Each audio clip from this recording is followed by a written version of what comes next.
Stuff is the immediate things that go in. Okay.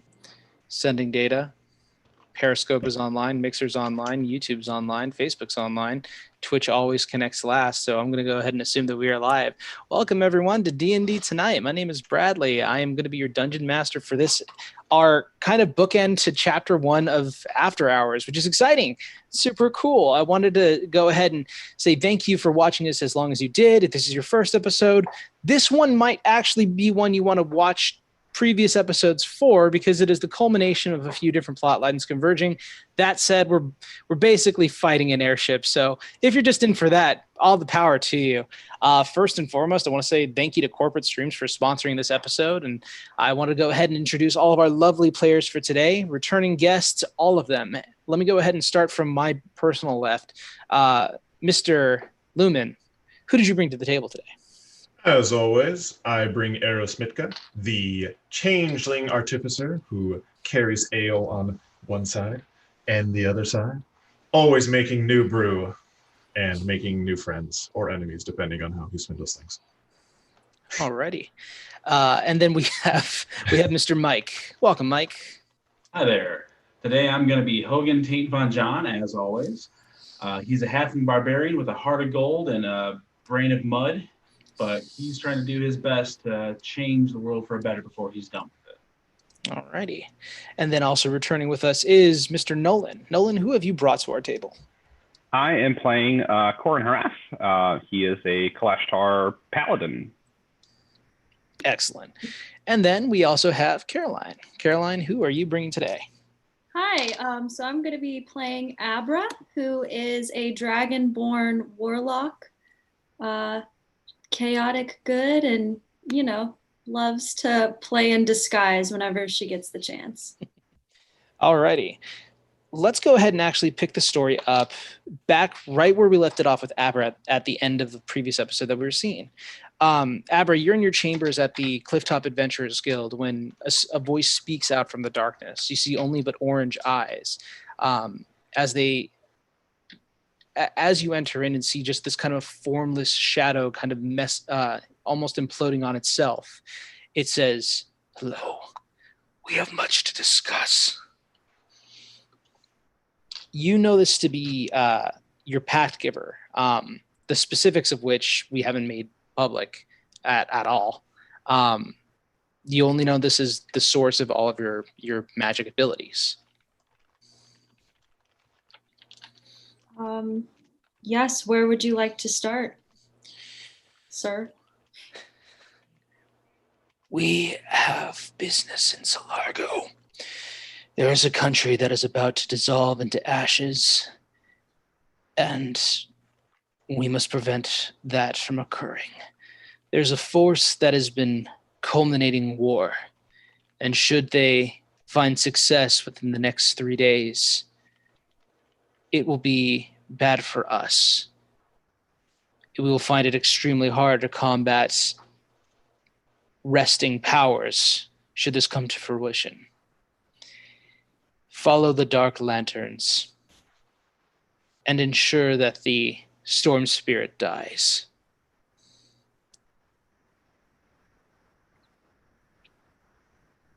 Okay.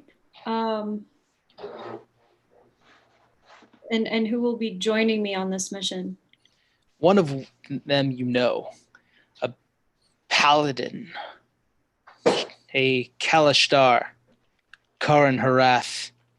Follow him and the 2 others that serve similar purposes, and complete your secondary objective. Find out where they get their forbidden knowledge and pursue them to the source of it. Okay, I hear you loud and clear. Good. Go forth, Abra, and do my will upon this world. And you just see the shadow kind of just form into itself, and the eyes are no longer there.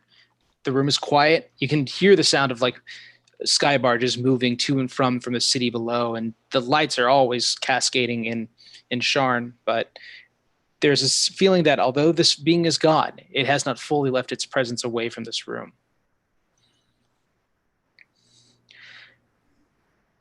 Okay. The next 2 days are a bit of a scramble. There's a few different things that happen to kind of set the stage as where Sharn is in the middle of all this, where the war front is concerned. There's been a mounting political and military advancing on a few different countries in the last few days, and it seems every piece of news just kind of concedes to the fact that something's going to be happening soon. There are Valinar at their borders. Caboras begin to mobilize as well. Zilargo has sent out their agents to find out if there's any impending attack, and every one of you, Eros, Hogan, Corin, and Abra, find your way to Baron's Keep in Zilargo. Corin and Abra, you guys are there with a friend of yours. Marco from the Dark Lantern. So your initial handler. Eros, you and Hogan have come there at the behest of Marco from getting the information from the Tree of Roca. Once you're in this keep, you usually find this place is a military installment by Zilargo to basically keep an eye on their northern border. It has been completely cleared out. As you guys walk in through an open gate unguarded and make your way up to a war room, you see an elf as well in that room with strange tattoos about their face. Marco is also in that same room, dark of hair, with kind of a more tan, like as though he has had a sunburn pretty recently. Looks over and says, "I'm glad you've all made it. We have very little time. I wanted to make the situation clear for everyone so that you all understand what's at stake and what the plan is. Myself and Avain Dutharani, my colleague here, have been surmising a plan of attack. If you are successful, no one will know what you have done. No one will ever understand how close we came to the brink of war. And as far as Zilargo is concerned, we are just doing them a service in prevention of a greater conflict.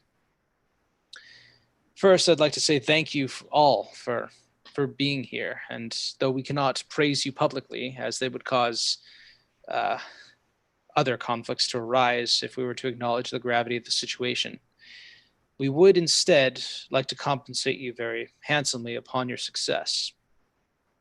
There are items that the Dark Lanterns have kept in stockhold for some time, and that you may have your pick of our vaults if you are successful. Now that I have incentivized you properly, I hope. First and foremost, Mr. Eros, the Stormspirit itself is our plan of attack, and Avain Dutharani, the elf in the room, waves a hand, and you see like the minor illusion of an airship. It looks almost like a blimp, but for a single circle that encompasses around this blimp that is, as you know, the elemental. Marco kind of goes to you and says, "I understand that you were on the ship for many years, and we figured that the best possible way of attacking it and disabling the weapon on board would be to estimate where its best chance of it being, namely the elemental holding chamber, which you surmised would be here." And he points towards the aft or the back portion of the ship. I might also get the sailing terms messed up here. I got you. Good. If you do. Is aft the back? Yes. Aft is back. Alrighty. No, sorry. Aft is the direct. Stern is the back. So stern is the back of the boat. Aft is a direction. Just Gotcha. backwards. Yeah. Alrighty, cool. Wow, everyone here is super knowledgeable about sailing, except for guess me. Wait, the elemental. which tall ship? Sorry, go ahead. Totally different conversation. Damn it! I'm gonna need the salt marsh module so that I could just put. No. It's okay. It's okay. It points out all the different things on there. Anyway, they point towards the back of the ship where a small little orb is then illuminated on there. Those of you who are not aware of how an airship typically works, there is a controlled elemental that uses its energy to keep the ship aloft.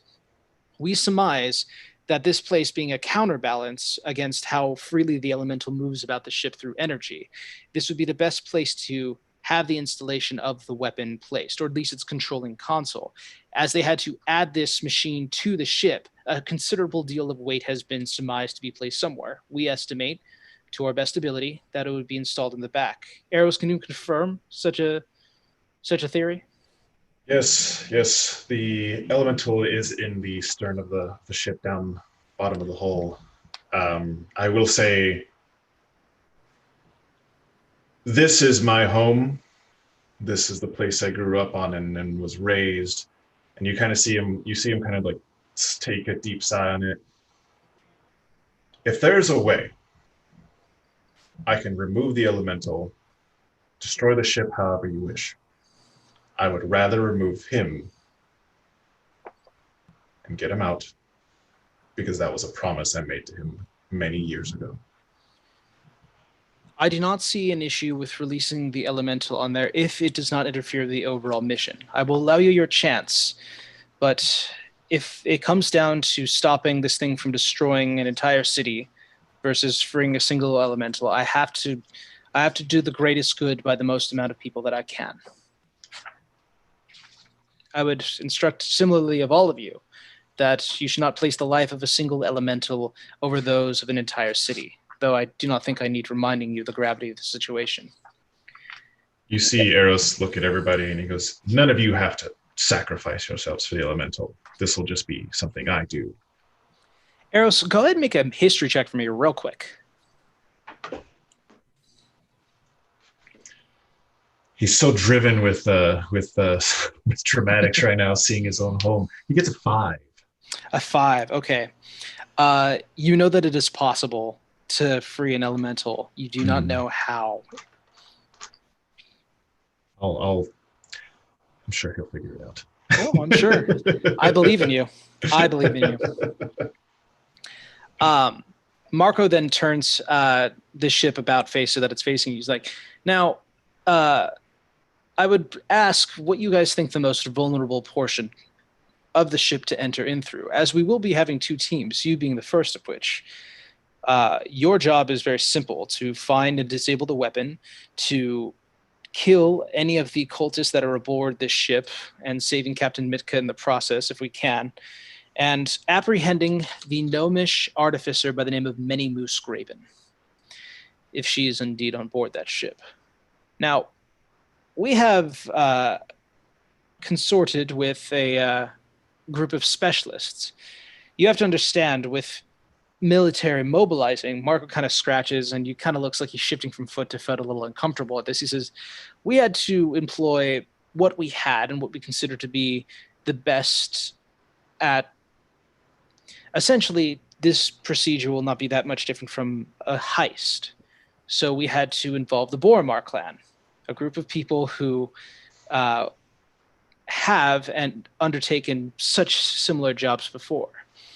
At that, you hear the sound of like footsteps coming in from behind you as you see a halfling walk in with short brown hair, shaved sides, with 2 scars that run from his right eyebrow down to the back of his head.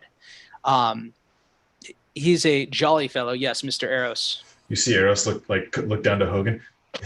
Should I like this person or should we hate this person? I don't know your family very well. He's a good guy.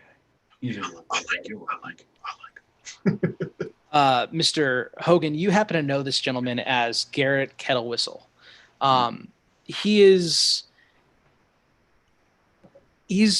It's hard to describe the character of him. While he is kind of the guy you call when you need a 6th for a job. If you ever go into something and you're like, Benny can't make it, he's been put into the stocks, we need another person. Garrett's kind of the guy who's like, well, I'm free that night, I can help out. He's kind of the put you in anywhere sort of deal, but most of the time he organizes groups of crimes to do petty thefts, extortion, racketeering, that kind of thing. He was also your initiator, and he's the one who was with you when you fully did your initiation. At least he was one of the ones present. As Garrett walks into the room, he does notice everyone and kind of nods. He's like, hi, everyone. If it isn't the bleeder, Mr. Hogan. I just run up and just slap hands around, whatever the custom is. Just it's good to see you. You look good. You look thinner. You've been eating less. Heavens no, quite the opposite. Well, must be good for me. So must be something. You got out of the life, and we didn't hear anything from you. We assumed that you got eaten up by something, but I got out of the life, but it's never going to really be out of me. Don't you worry. No, we won't. We're taking wyverns up.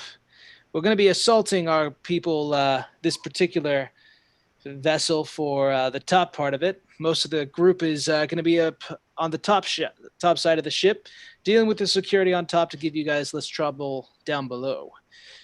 We do need a point of attack, though, and I'd like to know where I'm dropping you guys off. Do you know of a particularly easily accessible portion of the ship? Everyone here can make an investigation check. Eros, you can do it with advantage.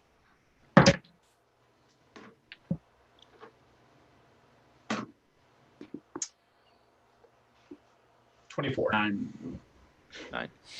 God damn it. Mr. Karnharath? 23. Holy shit. The sailors know it. And right. Abra. 7. Lucky number 7. Very proud of that 7. Eros and Corin, you both can see that on the starboard part of the ship, there seems to be a loading dock, something that the ship typically puts itself one direction. And because there's a giant ring around it, it's a little harder to get cargo off. So having a chute that allows for easy access down would probably be the easiest way to unload everything and to get inside. Eros speaks up, kind of like looking at the illusion's still in front of us, right? Oh yeah, it's still projected. Okay. So Eros walks up and says, like, points at the starboard side and said, here, normally we use this to dock.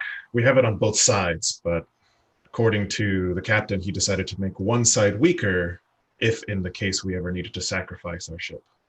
And over here, and he starts pointing at this like dock,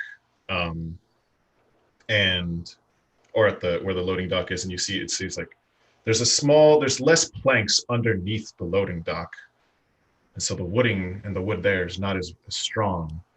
And if that goes, once that goes, the crack goes down to the bottom of the hull, and essentially should crack the ship in half. I believe with enough force damage, we can puncture a hole to get you guys in there. It'll be a little bit of a louder entrance, but it'd be easier for us to drop you off by Wyvern that way and then head to the top. Say, does anyone have a way of entry? I'm just now thinking that might be a good idea. Are we able to pierce a hole to the side of this thing? While it's flying, not so much. It is a little more difficult to do so. However, there is a balcony on the stern side where I know our crew and captain used to simply just walk and stand out. So instead of trying to pierce the ship, let's just get inside it. Sure. If it can be managed. I don't know if you've ever flown Wyvern before, but it's not exactly like doing side saddle on a mare.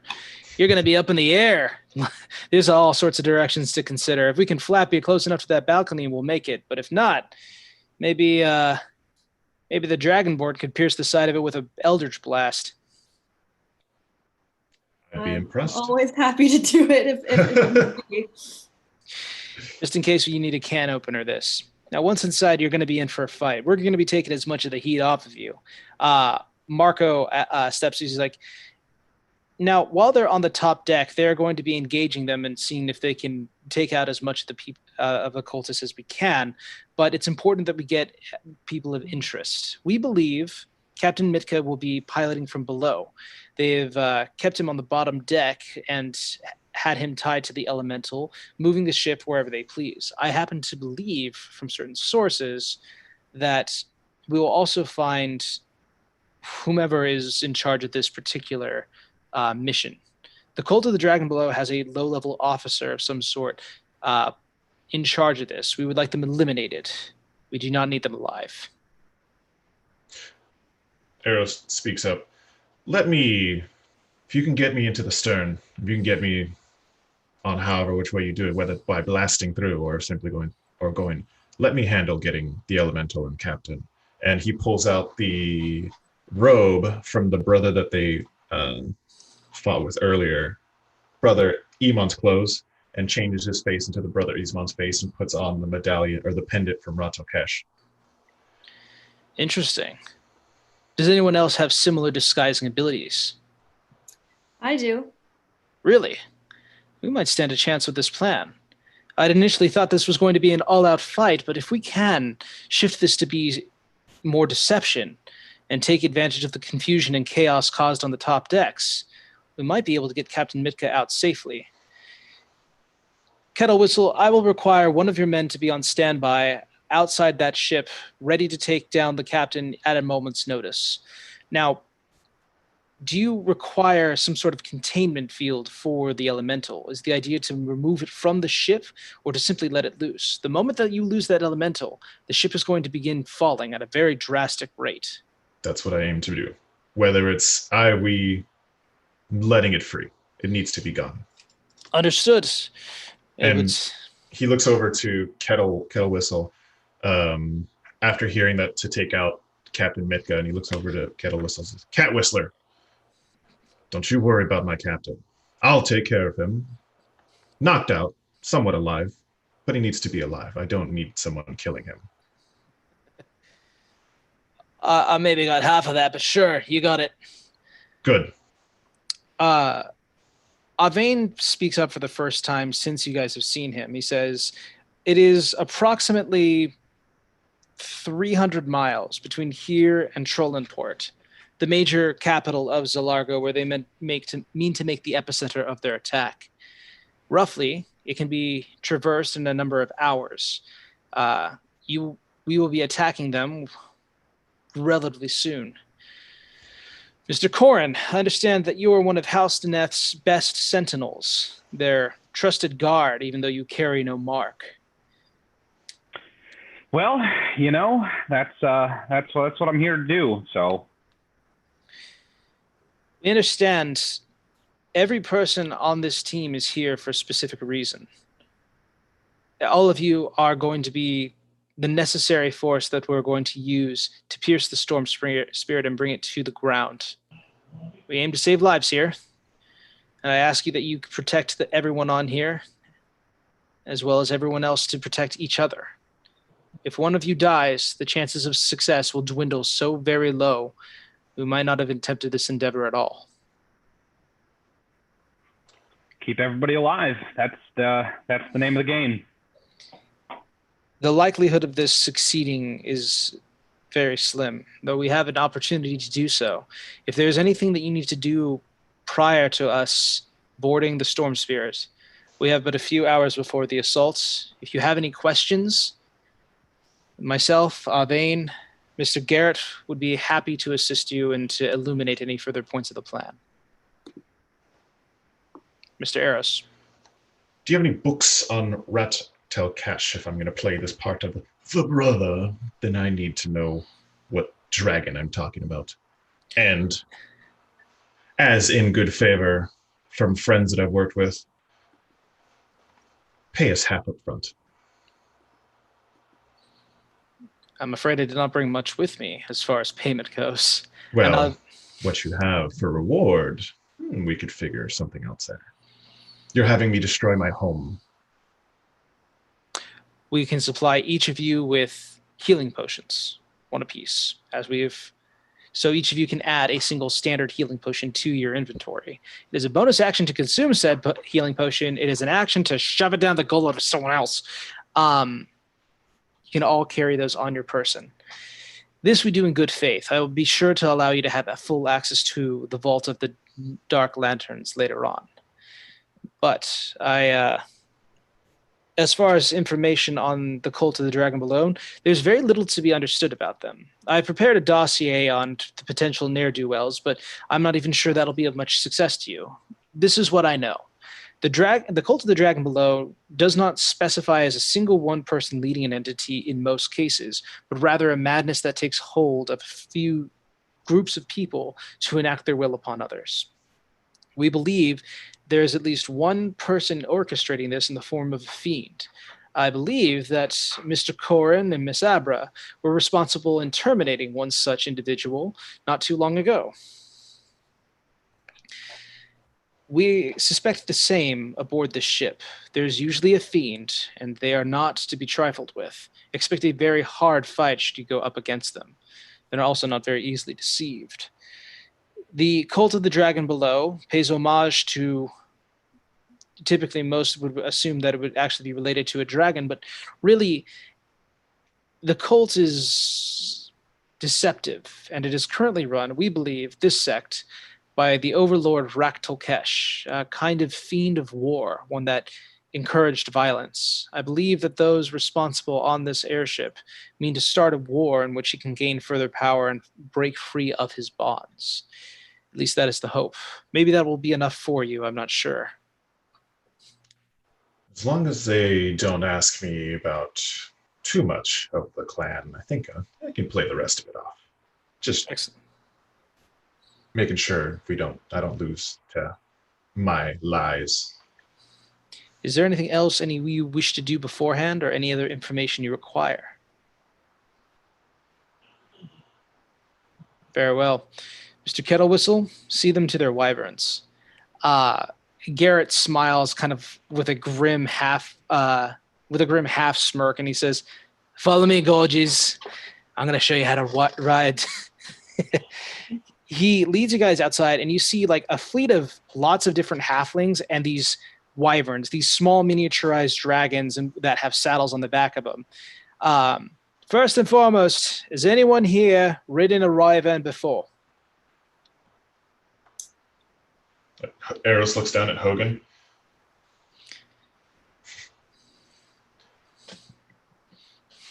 Shit, muted. Sorry. That's all good. Not a wyvern per se, I believe, but some other things. Yeah, I kind of like wyverns, so. Oh, let's hope they like you. Look, to keep this simple, we're going to have each of you ride secondary to one of our own riders, so you don't have to learn the entire process. Now, we're going to get you as close as we can to the starboard side, and it's going to be on you to make the jump when necessary. Few key rules. Number one, make sure your safety harness, and he pulls one of these things up, is attached to a form of your clothing that's not going to easily come off. Belts are fine, I've found. Do not attach them to a sword. Otherwise, you just have a nice piece of iron dangling from the wyvern while you yourself are plummeting down to the ground. Secondly, never look a wyvern in its eye. I don't care how much you want to have a moment with these things. They see it as a challenge and they'll bite your fucking head off. Number three, the wings are extremely sensitive and integral to the flying, obviously. So be cautious about them. When you make your jump, do not hit the wings on your way over. Don't touch them during flight. Don't even really look at them. Honestly, it's just easier if you pretend they're not even there, except always know where they are so you don't touch them. Yes, Mr. Corin, I see you have a hand up. What parts of the wyverns are we allowed to look at? The backs of their heads. What if they turn around and look at us, and then we're looking at them in the eye? Then you better pretend you're looking at something else. Check out a cloud. See, go do some light bird watching. I don't care. Okay. Keep your eyes on the target, and you'll be fine. We'll grab this lucre, and we'll be out of here. Eros is like looking direct. Where are the wyverns? Are we seeing the wyverns there directly? Oh, yeah, you're seeing them. Okay. They're all these like kind of palish, clammy color with like purple spots on each of them. Some of them look like their skin's just really stretched. I want you to think of like turkey breasts, kind of, just like raw chicken. Eros, like kind of almost like a child when he hears like don't stare him in the eye, makes one eye just really big and just starts looking at all of them at once. Cool. Make an animal handling check. I got a 1. Okay. Oh, All I'm Eros. going to say here is the Oh. wyverns will remember this. But he is still in Brother Iman's garb, so they do think it's him. Good. That'll help. That'll help. Already associating yourself with a dead man is a very good way to go. Yes. Listen, I would hate to kick you off this episode just because you fell to your death. I really would. Hey, I have my ways to get around. You know this. Which actually brings me to my next point. Each of you are going to be wanting to wear a pair of these. Sorry, one size kind of fits all in this situation, and he hands out to you what looks like a pair of slacks. Oh, shit. Now, this may not appear like much, but this bad boy has been magically crafted by some of our mage rights. We have found them to be extremely useful for any first-time riders, and it has saved lives a million times over. That said, if you had to use them, it'll be extremely embarrassing, and no one will ever let you let them down. These are parapants. I mean that they are a pair of pants, but they are also parapants. In the event that you fall, and do so at an accelerated rate, merely speak the command word, help! And the parachute will come out of the back pocket and you will dangle like a fish on the end of a hook all the way safely down to the ground, because it will release a parachute that will catch your descent. This will ensure that you live, but you will not have your dignity intact by the time you reach the ground. I've guaranteed this. Where have parapants been my whole life? Well, to be fair, they're a commodity that we've had to use. Not many people travel by wyvern, so there's not really a huge demand for them. But we don't pull in certain jobs on aerodynamic pieces of transport. Sometimes it helps to have an insurance policy, is all I'm saying. Eris is going to look at the pair and kind of look at it. And I'm going to do an investigation check. Sure. I'm going to wander over to Wow. Eros and point at his pants and tell him I think that there's a stain in his. It looks like These there's used. They do, because I also rolled a 1. As you do, you see like this huge parachute shoot out of one of the back pockets and kind of cover Eros. He's like, hey, don't mess with those. Now you got to stuff them all back in. Make sure the secondary's in there too. It's the other pocket. Your pants suck. They're going to save your life one day, kid. I don't think... You realize you're talking to an artificer, right? I can make these pair of pants. Well, I hope you're able to. And when you do, make them come in another color other than brown. We found that it's the easiest to manufacture, specifically because of the circumstances. And he looks. You see Arrow starting to look through his pockets to find colors and things that he's worked with different mechanics, and you start seeing him just start coloring on the pants. Alrighty. So what we're going to do first is make sure that these animals know that you are friendly, okay? So that when we say bite, they don't turn around and immediately rip you out of the saddle and throw you down to the ground, bleeding on your way down. So I need a volunteer. All right. Corin, you're up. I was going to pick him too. He's like, excellent. You, sir, you're going to want to come with me. Don't be wearing those pants yet. I don't care how well they're going to match your color. Now, tie-dyed. He's going to take your hand. He's like, do you moisturize your hands? What is this? All right. I do. I have a whole regiment, and I just think that, when your face looks like mine, that it's important to, make sure that other things, it's not important. And he kind of brings you over to a wyvern. He's like, this one's name is, it's spelled D''Lok, pronounced. All right. Now, he takes your hand. He's like, I'm going to place your hand on the muzzle of this wyvern, and you're just going to hold it there for a bit. And when he pulls away, you also pull away slowly. Make any quick motions, you might lose your hand. Okay? He takes your hand. I see. All right.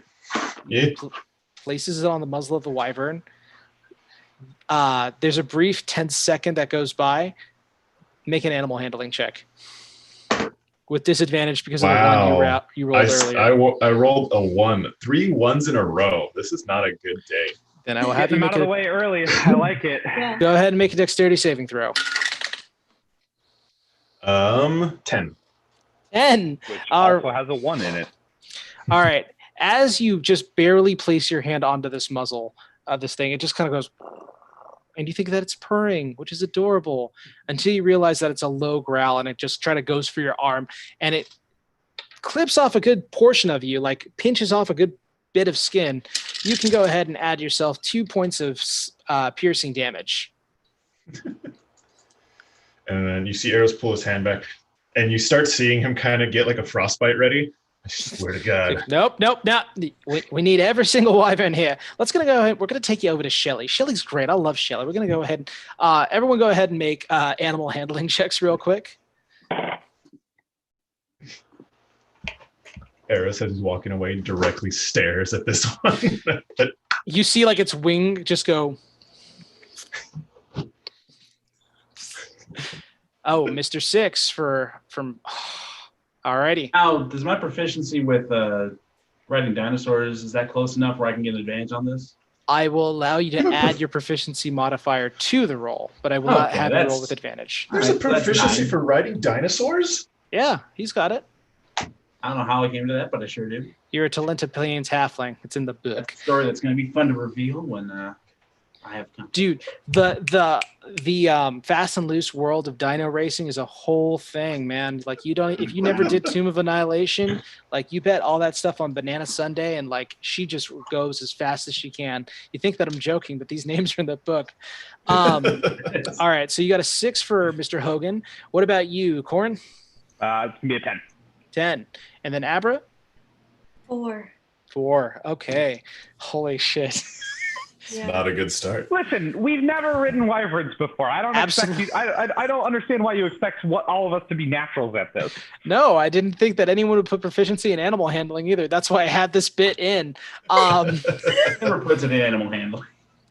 You guys don't get very well received by these wyverns. Maybe they can understand that you're not prey, but you're just a hair away from being that. You're barely tolerated, as these things basically give you the same almost treatment that they gave Eros before, minus the biting. Probably the one who has the most success is Corin, which you think like you have like a handle on this, and you start and you're like, guys, check it out. And as you look back, you notice that both the eyes have like come to like the forefront and are staring at you, and you're like looking up away immediately. Maybe this isn't as easy as they made it look. Corin kind of like looks down at his feet and scuffs a rock around. Stare it in the eye. Don't be scared. Stare it in the eye. Do not listen to your friend. He got bit very quickly. He's not the guy to take advice from. Here's what you need to do. Don't move your hand until she moves away from you, all right?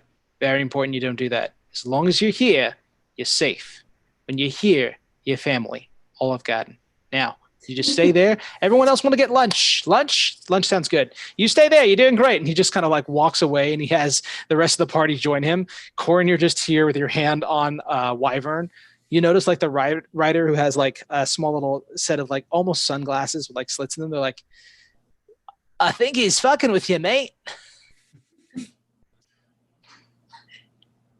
You okay? Abra, meanwhile, has just had her eyes closed the entire time. Just in fear of making eye contact. Your reception is received by this wyvern. They do not perceive you as a threat, nor do they perceive you as really an ally, but they have learned to tolerate you in this. About an hour later, Kettle Whistle comes back. He's like, holy shit, he's still doing it. Corin, you're fine. Take your hand off him. If you're speaking, you're muted. Sorry, I forgot how to talk there. These make me a little nervous. Stare it in the eye. You see Eros like change his face into the wyvern's head, into the wyvern's face. The eye, stare at it. It's weird how he does that. Listen, all you've got to do is realize that your hand has not been on a wyvern. Look, and as you turn, you notice that you're just touching the side of at some point, someone switched you out, and you're like touching the side of like, it looks like a cart.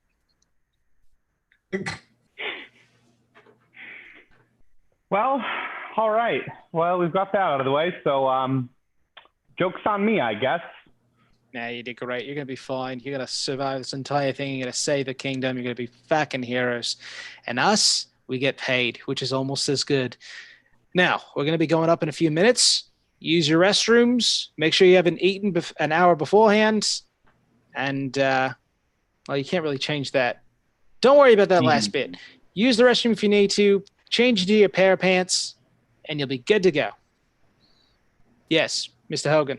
So, I want to ask this at the time, since you brought it back up. Are these pair of pants, do they in any way fit me, or are they just like way too long? Magic items typically shape to the wearer. Yes. They are pretty tight, but I mean they allow for maneuverability. It's just this is like more of the tight fit than they would typically be. The idea being that they want to mold to the person as well as they can. Sometimes they do too good of a job on that. Also, they were made by some back alley Boromar clan halfling mage rights. So, I mean, they're as filthy as with a pair of pants that are magical. Yeah, we do the best with what we got. Eros, what is this shit? Eros is putting on the pants, and you see him kind of like expanding his legs and making his legs thinner to see how much they stretch. He's just changing his legs and waist. I tell you what, party. If we want to go into how much, like the exact crotch length of Eros's pants, just show me a hand. If not, we'll go fucking hell, Mike. Eros yells over to Hogan, "They'll fit you. They seem to be okay. They seem to be doing all right. I mean, when they're bigger, it's not so bad. When they're smaller, it's a little better. But I think since you're the smallest, it'll be fine. Let me check." And you see he gets to the site, changes it to Hogan. Yeah, they fit fine. Yeah, I needed a new pair anyways. Changes himself back. I'd like to make sure that Hogan and I are safety check buddies. I want to make sure that he hasn't stuffed any bacon into either of the back pockets. Those need to be like safety colored or something so that he can't jam anything in there. Okay. What if I could? You can do an investigation check for pocket bacon. And that's what the name of the episode will now be. 17. 21. Why? Why would you get a 21 on that? Of all the useless shit, there's no pocket bacon. It's a brand new pair of pants. Why would he just transfer his pocket bacon? No, he doesn't have pocket bacon. Have you met him? Even if I did, I would have put them in like a shirt pocket or something. Why would you do that? I just want to make sure that they're not in the back pockets. That's all. Okay. I will say that Hogan, I've lost control of this. We're 40 minutes in. Goodness. I will say this. The two of you can be safety buddies, making sure your harnesses is checked. You begin to get onto your wyverns. Is there anything you want to do before we go ahead and initiate the suicide mission? Yes, Eros. Oh, okay. And then Eros, Hogan, and then anyone else. Eros. I would like to stealth check and touch Corin's butt pocket to make it smell like pocket bacon. Or it's not stealth check, sleight of hand. I will allow a sleight of hand check for 10. Sabotage. You got a 10? I got a 10. I'm going to say that you touch his butt. You can get my butt eaten by a wyvern. Yeah.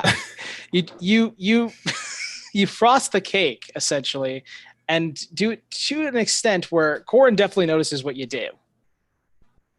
I use my magical tinkering to make his butt pocket smell like... I'm not going to let you do that bullshit. That takes hours. Hogan, you wanted to do a thing. All right, so I just want to establish when we're checking the harnesses, I really want to just fully crank on, Corin, just really get him nice and tight and secure to a point where he's probably a little uncomfortable, but he's safe. Okay. I don't know why everyone wants to abuse you today, Nolan. It's not my fault. Magical tinkering is very quick. Is it really? Yeah, magical tinkering itself is just me touching something and like giving it a message or making it a static effect or some smell. Like when we made people's butts smell like they shit their pants. That's what I did. Caroline, welcome to the show. I wish it were. Is that why the pants are brown? Yes, precisely right. Great. Your pants smell good, Corin. And and Eros just walks back. He's like, all right, are we all ready to go up? Yes. Let's do it. All righty. You guys get onto the passenger saddle portion of the wyverns as they begin to take flight. They're like, as you guys begin to ascend into the air, it is an exhilarating feeling. You guys have also been provided with goggles for good reason, because when you get up there, you start to move pretty quickly in the air. These wyverns kind of speed up really high into the clouds. And one of the first things that you notice, and Eros, you know this having been on an airship for a long time, it is really cold at higher altitudes. Something that you weren't made aware of. Fucking Mike. Way to sell the part, man. You guys begin getting up there. I would like perception checks from the entire party to see if we can spot out an airship. Woo! Nat 20. That's 22. Nice. 6. These goggles are good for me. Oh, I thought you were raising your hand. You just got 3? 3. Your whole thing is wisdom, right? Listen, man, I'm not looking anywhere near the front of that wyvern. I'll look behind us, but I don't think we would be flying in reverse. They're on our tail somehow. Eros is definitely like doing the thing where the wyvern looks back and Eros like quickly looks away but looks directly back at the eye when it's trying to look away. And then Abra? 5. 5. Okay. We're going to give this one to the guy who got the natural 20, Mr. Hogan. You don't spot the airship, but you do see like a shimmer that carries over a large portion of the cloud. And as you see that, you can surmise that that is probably the airship. He put his glasses on. Guys, shiny cloud up there. Look at that shit. That's it. That cloud looks different. The rider looks back. He's like, "You sure?" Yeah. They make like a hand gesture, and you see like one by one, all the wyverns begin to like fly in a V formation towards the side of the ship. Half of them break off midway, and you guys form a new V that comes up on the side of this thing. As you get close, you pierce through the magical illusion that exists, and you see the Stormspirit in bright red, blues, and golds. If for a few scratches, it is mostly as you remember it, Eros. It is the breathtaking sight of this 60-foot long machine of sky travel. You see the pulsating blue aura around the ring that keeps this thing in flight. And you do see the massive cannon that has been installed to the bottom of the ship with certain machinery pulsing towards the back end of it. Your wyverns begin to get close up to like right on the side of it, and you do spot on the starboard side this kind of entry area. You know what? Let's go ahead and put it to, let's do 1, 2, 3, 4. And there we go. Corin, your rider takes you up closest to like where this area where the balcony is. He's like, "All right, do you want to jump it?" Yep. Better to get this over with than hang around. Undo your harness and take the jump. I'm going to go ahead and, I guess, reach down and clip the other end of the harness back to myself, and here we go. Make an acrobatics check. Jesus. That is going to be a 25. No, acrobatics? Sorry, 21. Okay. You jump, and with deft skill, you guys see like this kind of slow motion, like run in the air with arms and legs, and he lands safely, not even with a roll, on his feet on this little balcony area with the wind kind of just moving through his hair as he looks through his, I think it's silvery hair because you're Kalishtar. Yeah, get the aesthetic, get like the sharp bone structure, get like the, yeah. He made that shit look easy. Let's go ahead and see the rest of you. So the next one in, let's go ahead and see. Eros, you move up next. You're like, "Do you want to try and jump it?" Yelling at the guy, to take me to the stern. The stern. The stern. There's a balcony. You sure? There's a balcony there. I need to land. They're telling us to keep you guys together as a group. You're going to be outnumbered if you go on your own. You sure you want to do that? I'll be the brother Iman. Trust me. I need to get back there. Make a persuasion check. Dirty 20. Dirty 20. He's like, "All right, mate, if you say so," and you begin to move towards the front of the ship. The stern is the back. Of course it is. So you go towards the back of the ship. Fuck. Alrighty. You just circled around it just to make sure, that's all. Yeah. Mr. Hogan, your rider asks you, "All right, do you want to be landed on the balcony like your friend, or are we following your gentleman to the front? Or to the back?" Shit. You know, I think I've spent tee much time with him to leave him now. I got to go with him. Let's go to the balcony. All right. Best of luck. And Thank you. they go ahead and start to travel in Eros.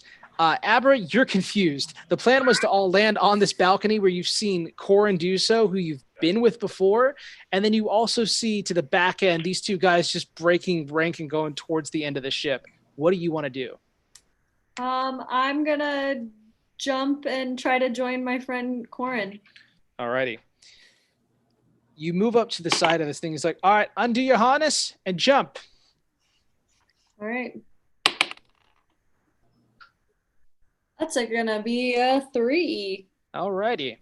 So as you jump, your foot gets caught on part of the saddle, and you begin to like move forward, and you're dangling from this wyvern several hundred feet above the ground. Corin, you're right there to see like all this happen. She's probably within reaching distance if you want to try and take her hand. I'm going to go ahead and, I'm going to try to reach out and grab her. Okay. Haul her back in. I will allow you to make a strength-based check to pull her in. Go ahead and do so. We'll call it athletics. You're pulling someone up. Okay, good. That is going to be a 14. 14. You reach out, like just trying to place your fingers like towards her hand. You can see like the wyvern rider is trying to position the beast in a way, but she's kind of just like swinging along. And as that momentum carries her at the arc of her movement, you grasp onto her arm, her foot becomes loose, and she falls just hard enough for you to like really hurt your shoulder, but grab onto her and pull her up onto the balcony. Abra, you saw your life flash before your eyes just to the point of your mid-teens. I'm glad those pants are brown after all. Thank you, Corin. I'm gonna need to go change really quick, but I'll be right back. As will we. I'm going to go ahead and take our break early because this next portion I know is going to take a little bit of a way. I've got 4:50 on my 50 on my end here, so let's go ahead and call that 5 past the hour. We'll be right back. Okay. Cool stuff.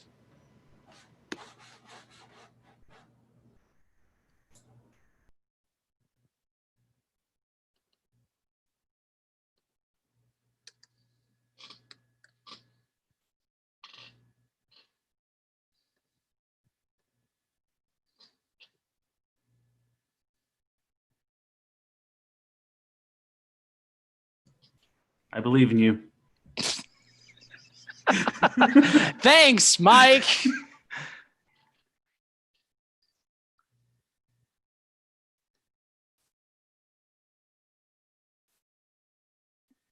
And boop and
Wait a minute, that's just a green You screen. split the Hogan. fucking party. Hey, Yes. I said from the beginning I was going to go in the back. It's going to go to the stern. Yes, you were. And now you've taken a measure in which you yourself. There are May critics die. that are saying, was this the best idea? And in fact, yes, it was. Let me go ahead. Wait, what critics? Who's critical? Did I expect Eros to throw a wrench into the plan? Yes, I did. Did I expect him to be the one that's going to get the party actually killed? Also, yes, I did. Alrighty. I am fixing a couple things on our Roll20 real quick. Don't you worry, I'm almost done. Back up. Y'all go make me lose my mind up in here, up in here. I gotta change the And- combat encounters up in here, up in here. Otherwise, I gotta kill the whole damn squad up in here, up in. There we And there goes the copyright. It's old Eros just making sure the DM's on his toes. Mm-hmm. Checks and balances, folks. Checks and balances. Already. I will So- say I did imagine the ship to be more of a 2-layered ship, or actually 3-layered. Sorry, so we're in like the middle. Yes, you guys would be engaging from that side of the ship. I will also say this. I didn't expect you guys to. Okay. So there's a few moving parts here. And everything is going to be fine. But we got to go ahead and establish a couple things real quick here. First, okay, all my people are here. It's good to see you all. How you doing? Happy Father's Day. Especially you, Nolan. That's right. I'm pregnant. Anyway, we have this next portion here is going to be interesting because it will take place in 2 separate scenes. So I'm going to go ahead and do this anytime any of my players split a party. I'm going to keep a 10-minute timer, and as soon as that's up, I'm going to switch over to the other person. If it feels more natural to do that, then I will go ahead and do that prematurely. What are you laughing at over there? You responding to their comments? Yeah? Cool? She doesn't know I'm looking at her yet, but there's like a 5 seconds delay, and she's going to realize that I'm looking at her, and then she's going to look back at me, and she'll be like, hey, pay attention to the show.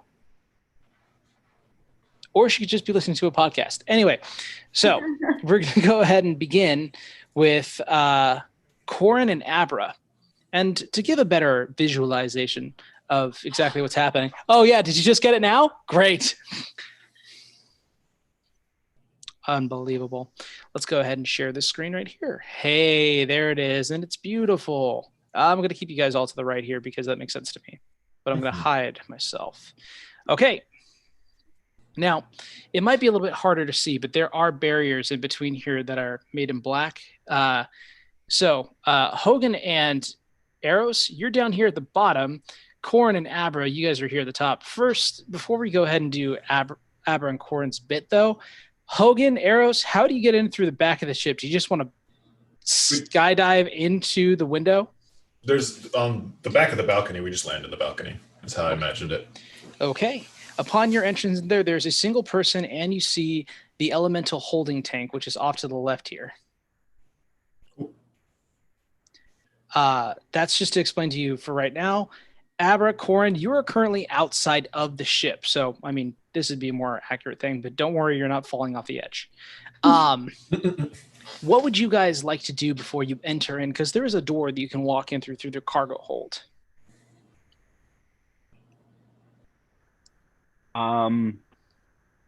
This is your time to plan. You guys have 2 people. You're about to go into this room. What is the plan? I mean, we don't know what's on the other side. Are there any windows? Like, there are portholes, but it's not easy for you to like crane your neck to see what's inside there, being that they're, typically just for the interior to see outward rather than the external to see inward. okay. You can, however, listen at the door or try to peer through like a crack in it if you want to try and do that. I would say we should definitely, do some sort of spying before we go in. So yeah, if we can listen at the door, that Sure. sounds. Make a perception check for me.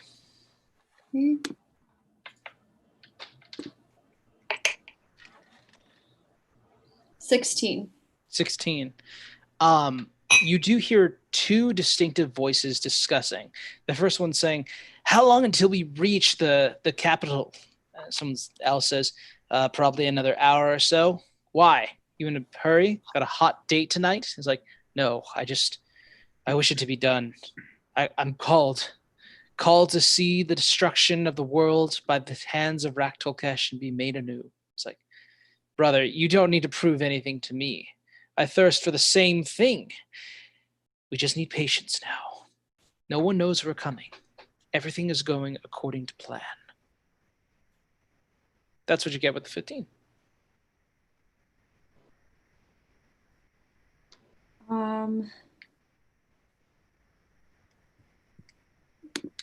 Well, I say let's just go in, Corn, if you're down.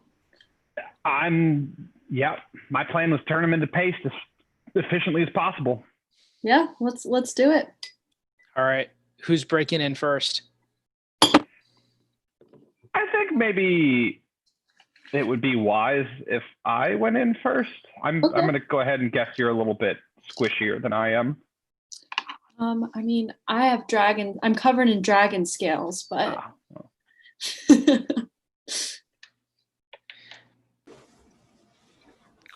So who's entering in first? Oh, Corn. All right, Corn.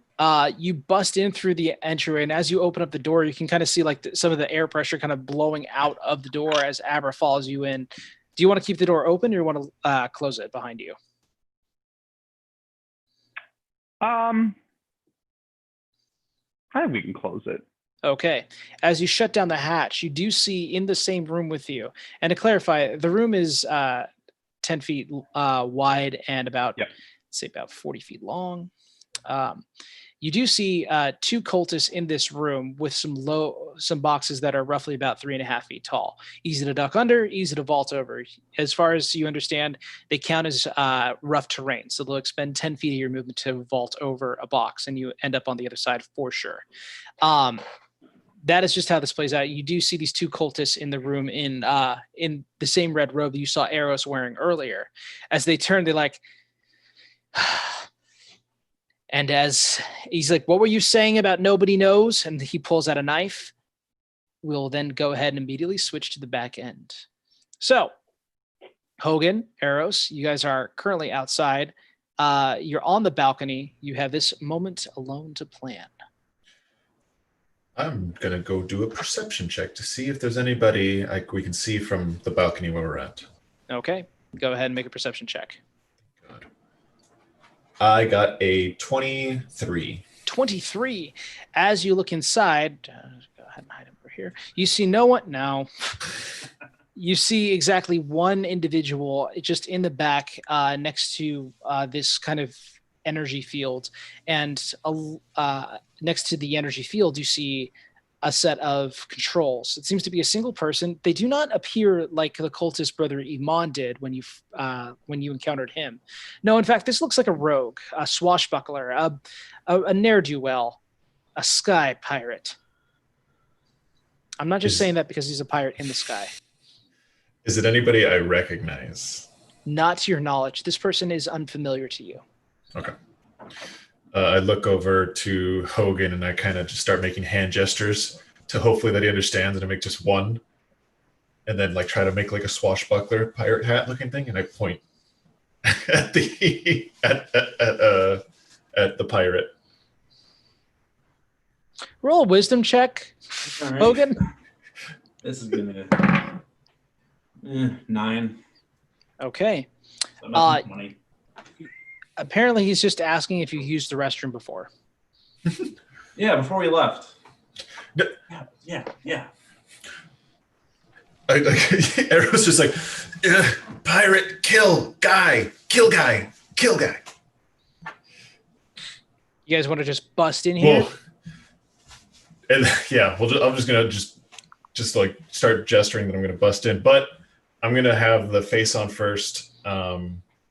And try to walk. Is the pirate facing us, by the way? Like facing outside? Or is he? It looks like he is against this back wall, and he is currently faced this direction. He's looking outward over here next to this field. It looks like he's just lounging around, keeping it safe. Okay. I'm going to go ahead and just go into the balcony and kind of walk like if I was actually Brother Iman and just walk towards the elemental as if it's normal. Okay.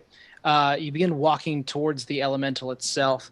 As you enter in from the balcony, the gentleman kind of looks at me. He's like, "What is this? How did you get in?"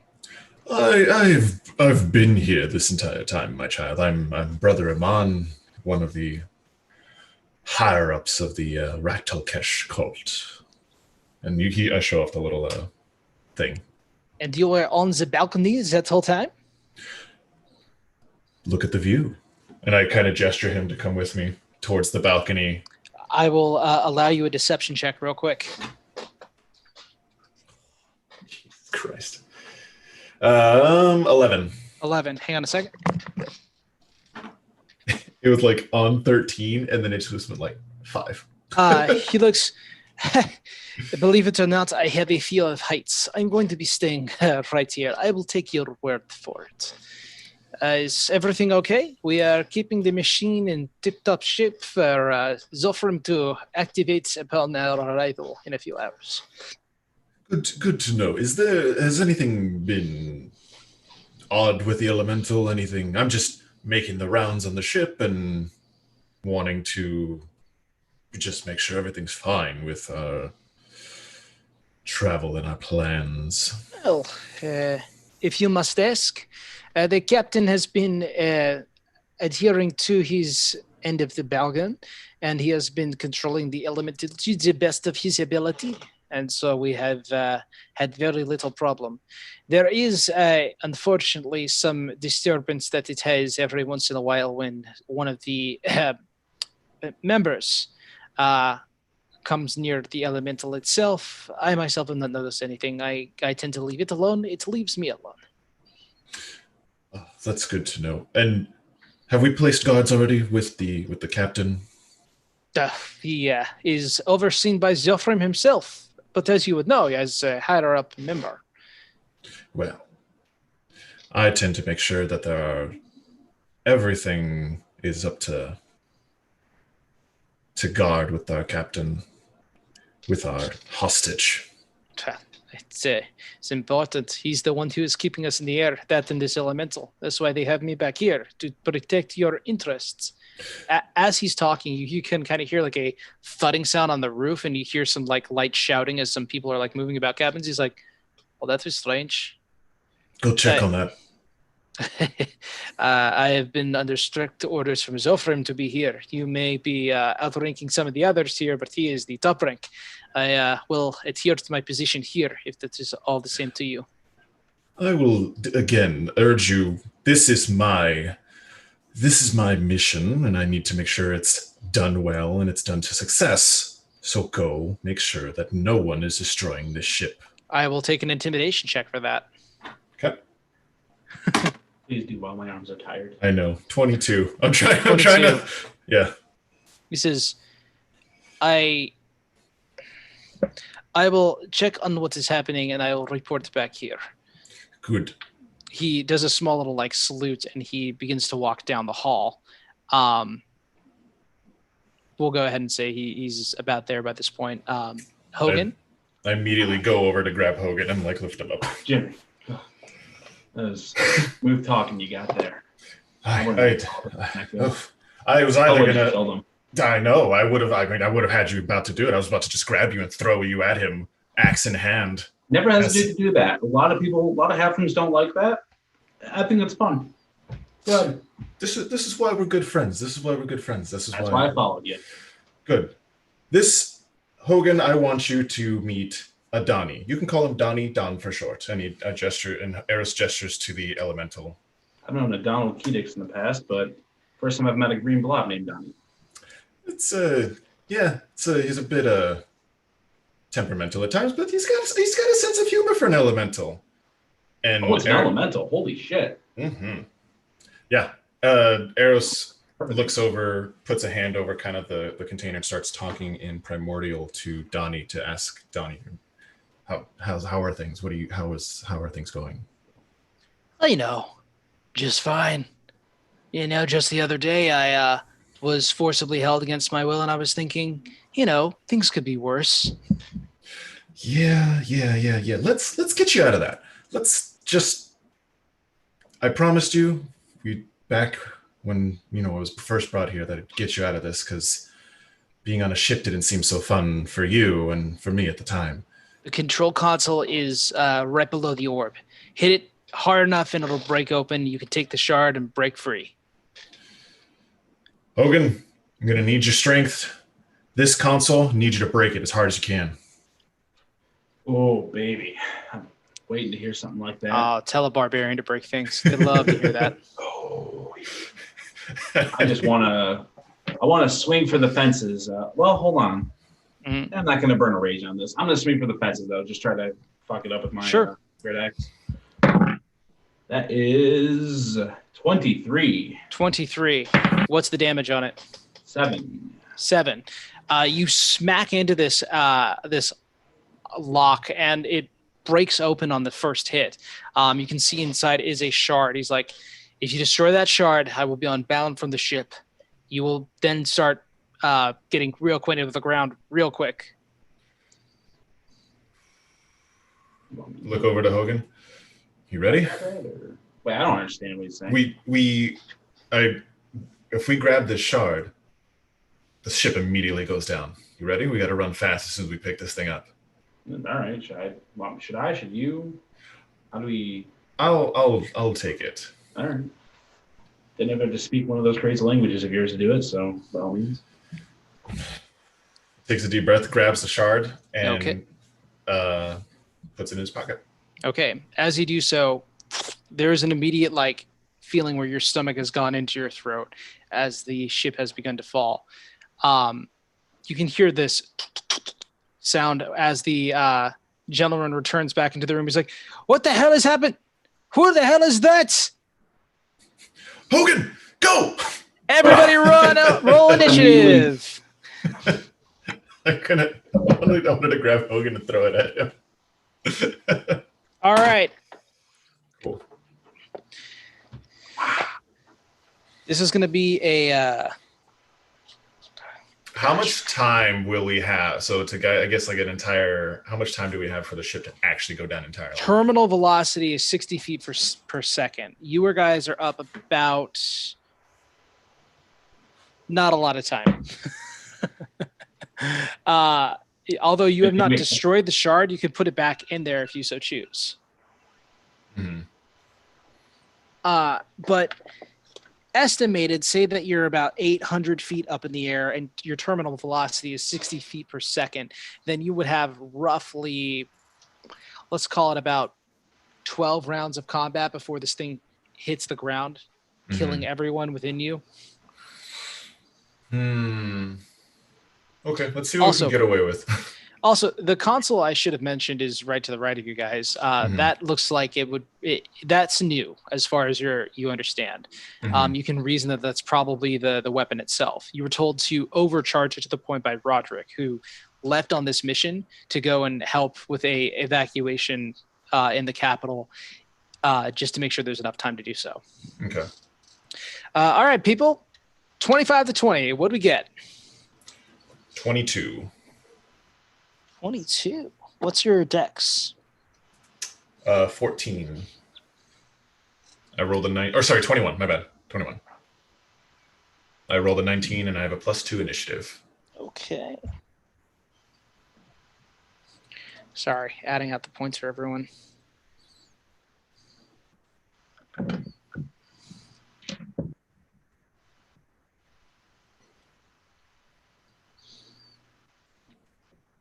Okay. 19 to 15. 14 to 10. 9 to 5. Okay, what'd you get? Oh man. 5. 4 to 1?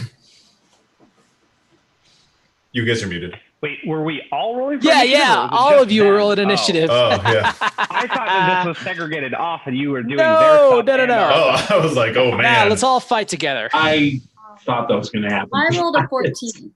14. Okay. So then Eros, and then does anyone get higher than a 14? A 19.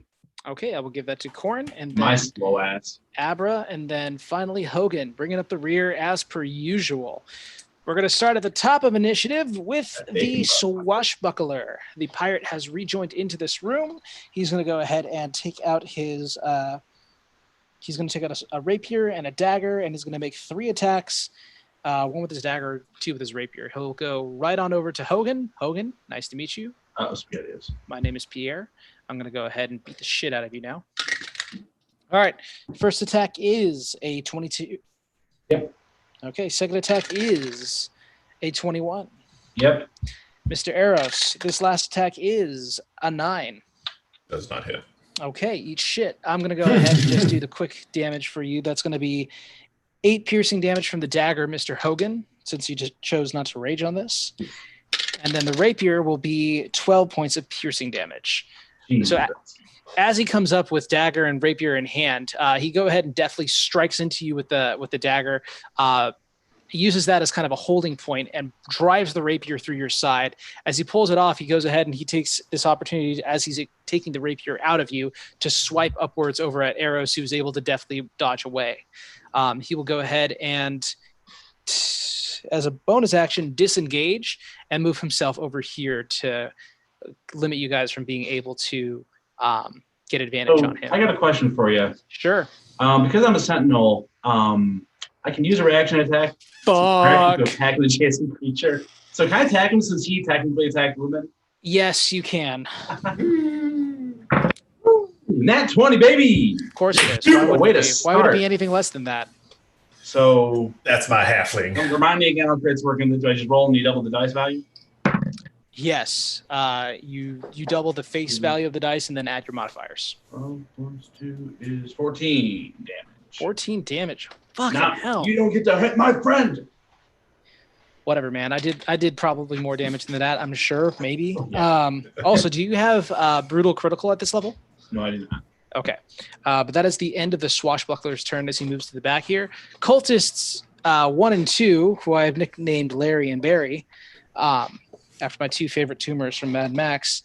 The first one is going to go ahead and use a hold person on my my bad boy, Mr. Corin.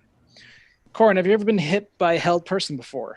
I have not. It's exciting. The DC on this particular spell will be 11, so it's nothing really to shake a tree at, but it's such a fun spell to use because it just means you don't get to go. A, B, C, D, E, F, G, H, I. I'm stalling for time as I pull up the specifics of a spell that I haven't used in a long time. Here we go. Make a wisdom saving throw for me. I believe in you. 14. 14. Nice. Alrighty, you succeed the hold person. So as the cultist reaches out his hand, you can feel like the stiffness in your joints, and you break free through your incredible faith to Dole. He will go ahead and take the opportunity to vault over this and stay in the back here because he's going to let his friend move up to, let's say, here and try to strike at you with, what do we got? What do we got in the old tool compartment here? You know what? Let's go ahead and use a spiritual weapon. Big fan of those. Huge fan of spiritual weapon. We'll say we'll put it right where the box is located. Here we go. So he's going to create this in the form of like a scythe, and he is going to go ahead and attack with 16. Does that hit? Nope. Fucking bullshit AC for fucking paladins. Okay. So he conjures up this spiritual weapon as a bonus action and begins and strikes at you with it, and it just glides off of the armor that you're wearing through your incredible force of faith and just fucking shame. Just fucking armor class. That's my boy Dole Rock got my back. Alrighty, we're gonna have, since that's just his spell casting, he can go ahead and use an actual attack as he takes out a dagger. Let's go ahead and try to go for 2 swipey swipes. Okay, that first one is going to be big mistake. You knocked that off. 14. I won't be intimidated by a paladin. My wife does this to me all the time. All right, first one's a 14, does not hit. Second one's going to be a 9. I'm just not having a great day. Yeah. Power to the paladins out there. I'm not happy at all right now. Okay. That's a bad turn for me. Arrows, it's your go. You're down here. I'm going to use grease. Gross. And I'm going to pull out the pocket bacon that I've held on to for this entire time. There really should have been more mishaps with that wyvern. And I'm gonna throw grease in a 10-foot cube in front of the pirate, and now he has to make a dexterity save, or he falls prone. I like to imagine that Eros and Hogan Von Taint have been going around to the buffet every morning at the Adventurers Guild and like tipping the little buffet pans out into a little can. Does he do it at the beginning of his... stuffing it into his jacket next to the booze. Yeah, when the grease appears, each creature standing in its area must succeed on a dexterity saving throw or fall prone. All right, you can consider this gentleman prone then. Oh no, not this. Don't look at any of the secret stats. Let's go ahead and I like this for your prone. Okay. So he slips on his feet and falls down. He's like, ow. Fuck my head. You've done this. This is not fair. This is not sportsmanlike. We're on a boat and we're sailors. You know exactly what this life is like. We're not fair.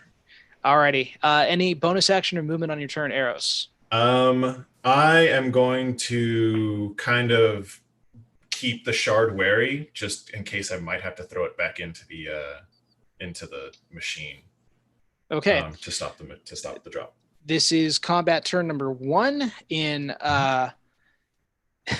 11 more turns, this thing will fall. Okay. I won't let us die, guys. Don't worry. He will. You've already done that by splitting the party. Nah, you're fine. Corin, it's your go. I've been looking forward to this. Okay. This is gonna suck. Let's do it. I would like to go ahead and I really didn't like that guy getting the stabby stabs out. I would like to go ahead and cast, am I in a good position to do this? I would like to go ahead and cast color spray there towards Larry and Barry. Okay.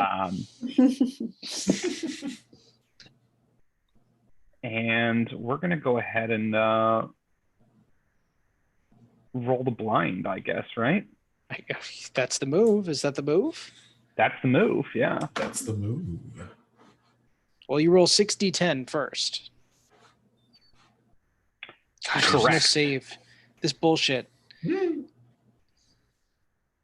2, 3, 4, 5, 6. Equal to or less than. Okay.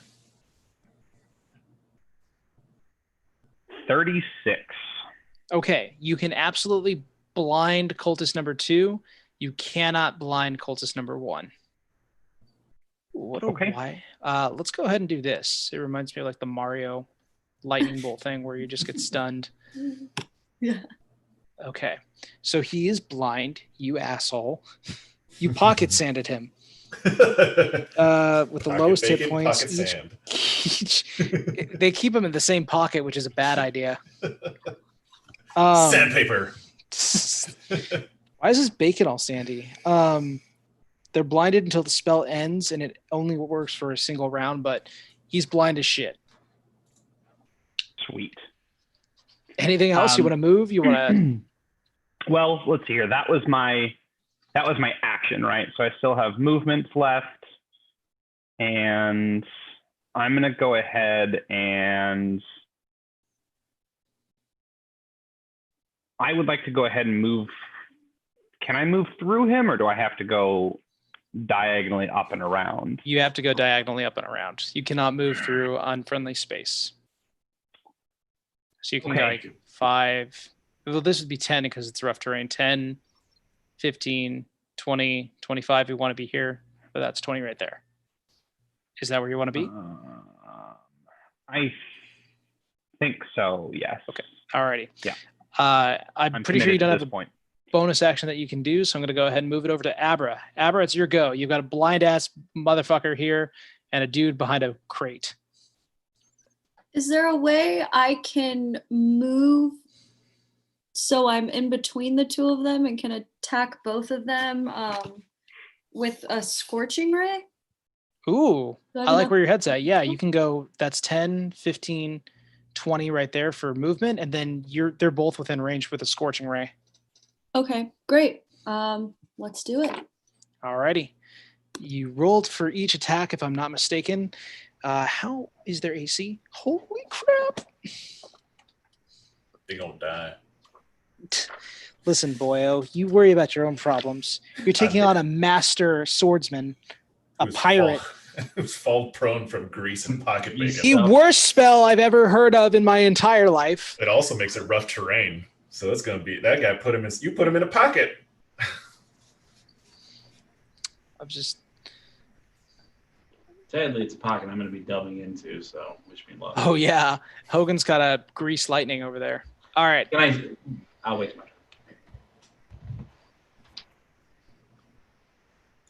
turn. Okay. So I should roll. Oh yeah, I would recommend it. First one I got an 8. 8 will not hit. Okay. And are you adding your spell attack modifier to those? +5, yeah. Cool. And then I got a 16. That will hit. Okay. And then damage. It's gonna be a 6. Okay. Do you want that at 1 or 2?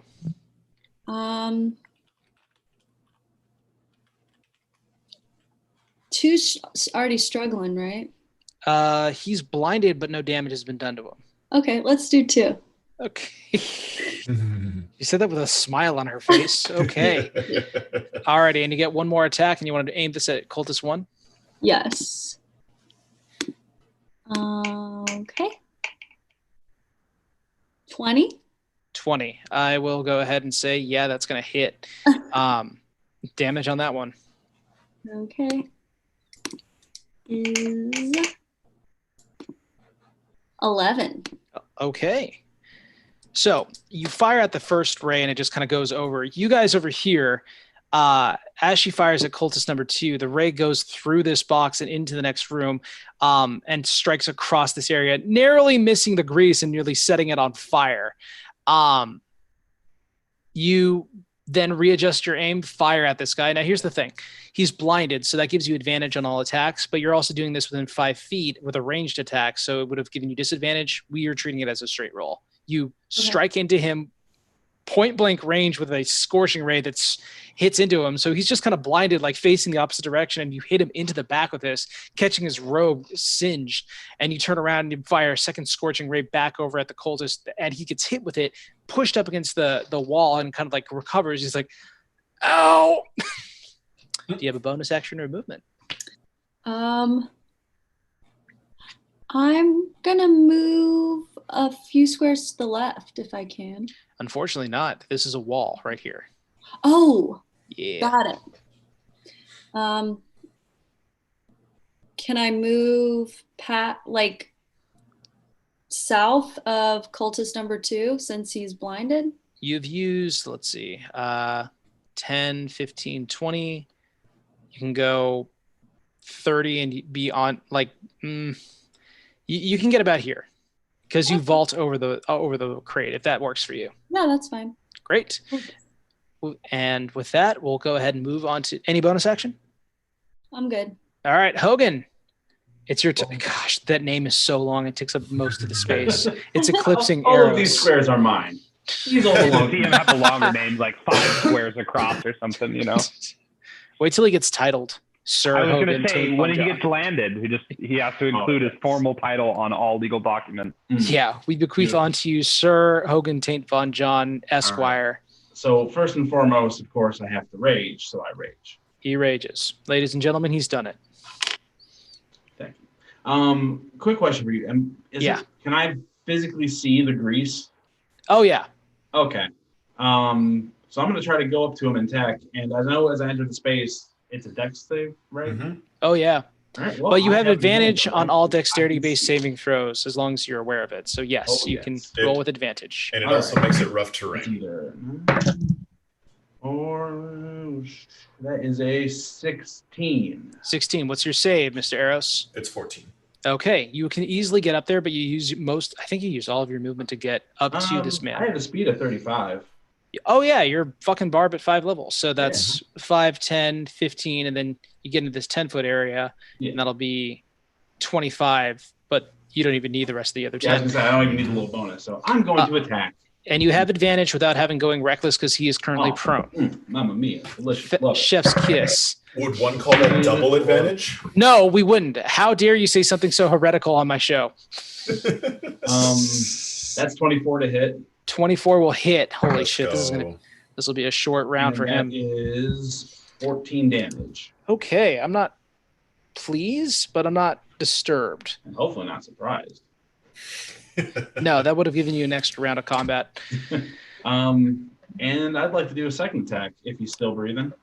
Sure. Yes, sir. May I have another? All right. That's either Go, Hogan, go, Hogan, go, Hogan. 21 to hit. 21 absolutely will hit. And the damage? 6. 6. Okay. That's impressive. Alrighty. Hey, damage is damage.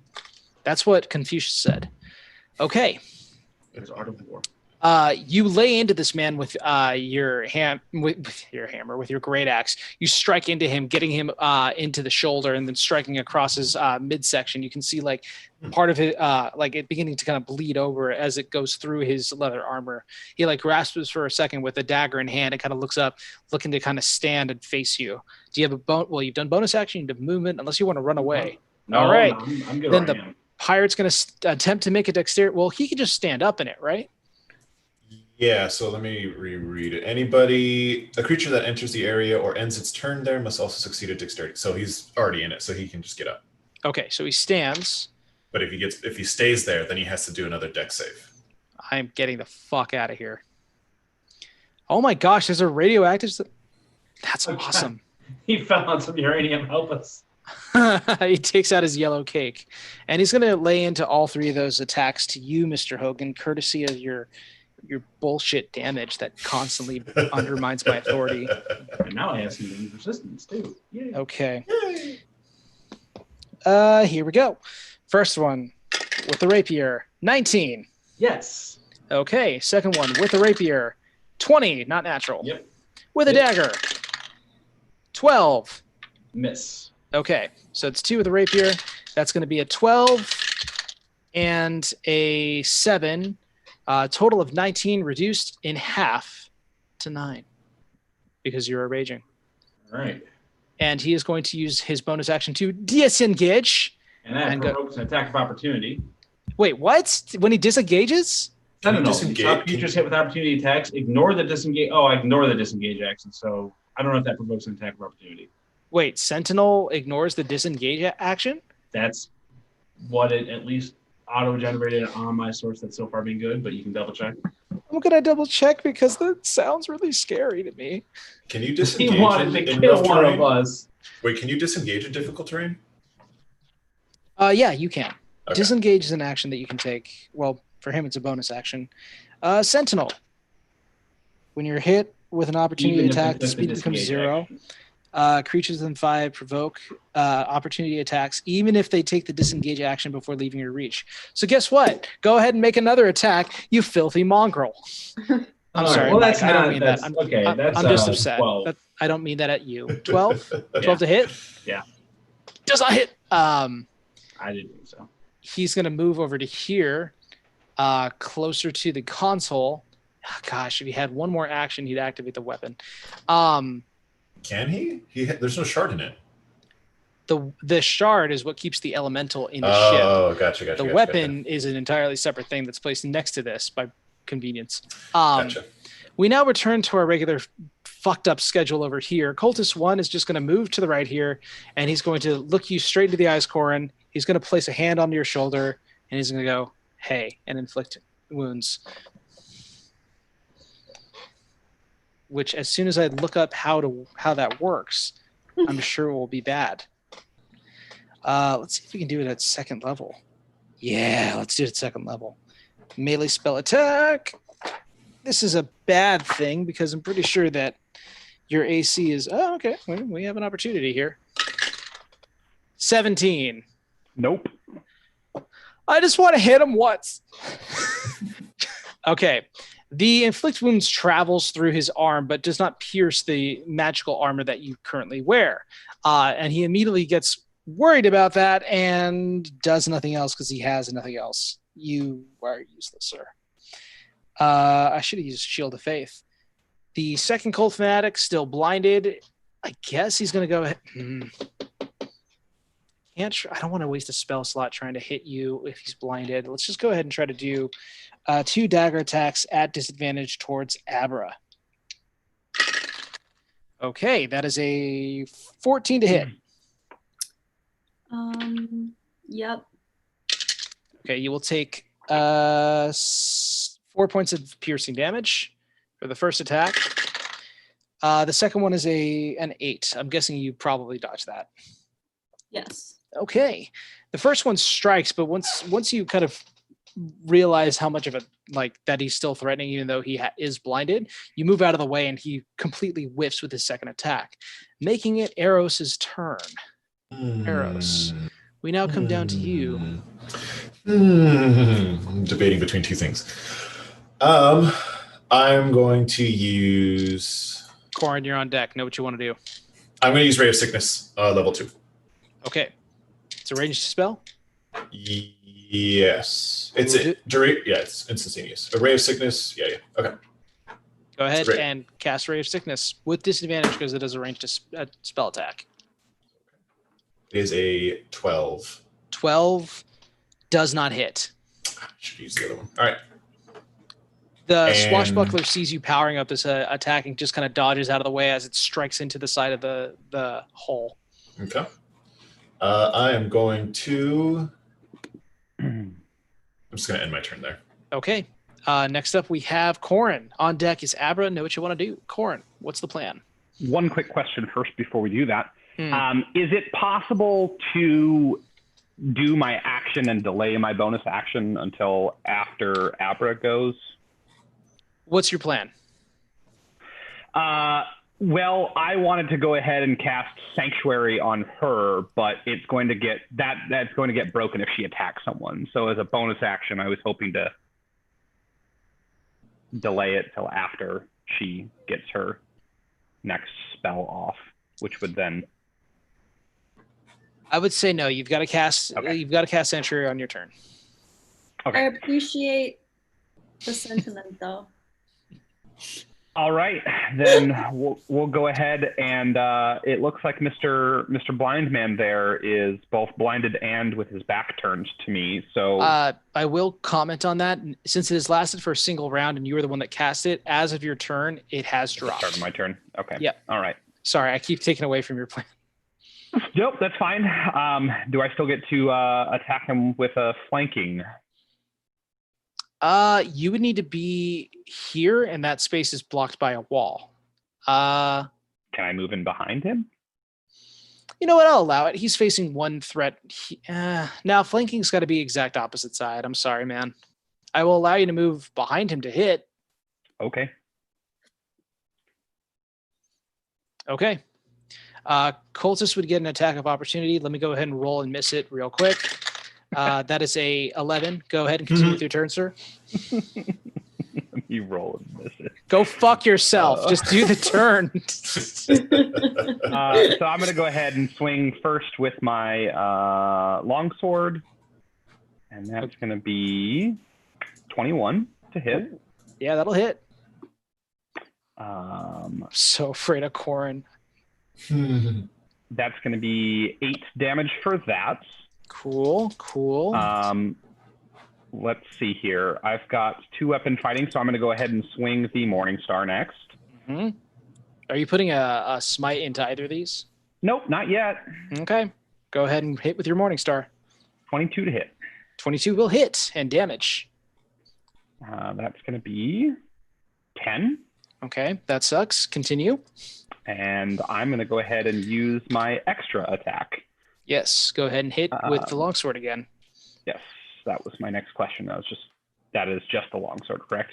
Mm-hmm. Okay. That's going to be a 7. 7 does not hit. All right. I don't know if you can see that or not. I'm guessing not. Okay, cool. I'm just upset because I can't hit you ever. Okay. The cultist is still standing after the barrage of hits that with a Morningstar sword. Only the last one misses as he kind of ducks, contemplating his life choices now. That's your action. That's your bonus action. That's some movement unless you want to move some more.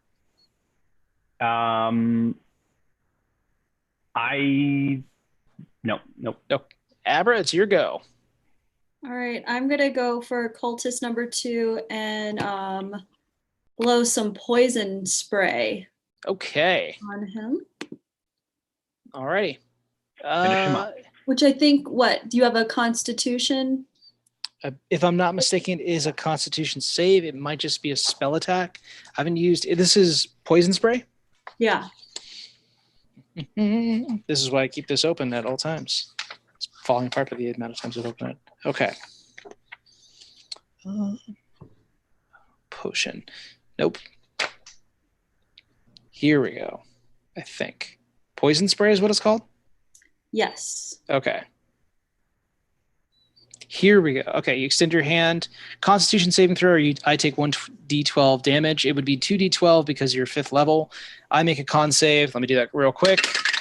It was garbage, so go ahead and roll 2d12. Roll the 3. What's his con? Plus 3, 6? Yeah, that's not going to save anything. That's going to be 15. Okay. He's going to die. What are the details of his demise? The poison slowly starts to hit his face first, where the skin starts to bubble up, kind of like a witch's brew, and then it kind of takes his entire body and he just melts onto the floor, and there's one final puddle or eyeball bubble that just pops slowly and kind of Holy fuck. Okay, that'll work. I don't have anything to add on to that. That'll do it. Well done. She is not a fan of these cultists. All right. I don't really have anything to add on to that. It's just a mess. Where was I? That's action. Do you have a movement? I'll probably just like a victory dance, so nothing official. I'll take a performance check. Oh no. You've got charisma everywhere. You'll be fine. All right, we'll see. 8. 8. It's the running man, but she does it pretty well, and she doesn't slip on the entrails, which is a good thing. Corin, it's an 8 out of 10. Alrighty, moving on. We've got Hogan rounding us out in combat. Hello. I'd like to keep it simple. I'm just gonna mosey over to the pirate and try to finish him off with an attack. You've started in the grease, though. I will have you make that dex saving throw. Wait. That's no. He did it already by ending it there. So got it. So then he'll go ahead and move on over to the pirate. Mm-hmm. There you are. All right. So I'd like to attack recklessly. Just want to establish that. So all right. 7 or 13 plus 18. That'd be 18 to hit. 18 will hit, just barely. All right, and that's 10 damage. 10 damage. Very cool. And if he still stands, I swing again. He still stands. You swing again. All right. Not part of the plan. No, I get to reroll that once. Do I get to reroll that once when it happens twice as a halfling? If I'm not mistaken, hang on a second. There's a whole thing on halflings and their nat ones. Because halfling luck is I can reroll a natural 1. I rolled another natural 1. Okay. Damn it. I've had to look up more stuff in this book than I have ever. Oh. Okay. Lucky. Here we go. When you roll a 1 on an attack roll, ability check, or saving throw, you can re-roll the die and must use the new roll. Okay. So you have to use that roll. Well, still that, but that's the lower of 2 rolls anyways because I attacked with advantage from the get-go. So it's You would take 19 to the hit. higher of the two, in which case you can re-roll that natural 1. Yeah. 19 to hit then. Okay. And that is That will hit. 15 damage. Okay, that is the closest that we have ever gotten to double advantage. I'm not happy with it. I mean, As strictly you, speaking, it can happen if I roll 1s on all of them. But I'm already screwed at that point anyway. right. Is But that that's really advantage if that's the circumstance? yeah. So. It almost looks like you're going to miss with some of the grease on your boots. You just swing around a little extra, like you're a tornado of death. And as you strike into the pirate twice, he kind of leans back. He's like, I yield. I give up my sword. I will not win this fight. I will respect a gentleman fighter and no one I am beats. And he throws down his rapier. He's like, I wish to leave with my life.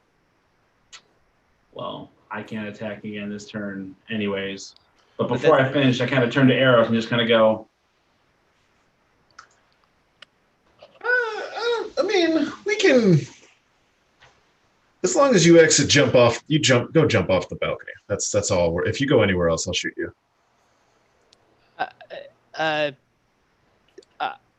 Figure it out, Sky Pirate. He goes ahead and he moves, goes to the door, and he exits out. I'm gonna roll perception to see where he went. Okay.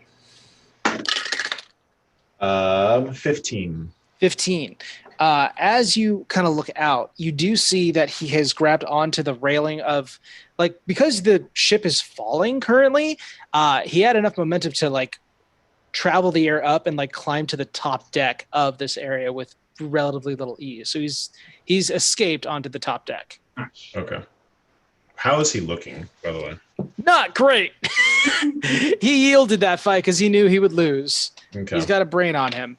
I cannot say the same for Cultist 1, whose turn it currently is, and he is going to go over to. Let's 5, 10. I don't want to put him on his buddy. That's kind of gross. You know what?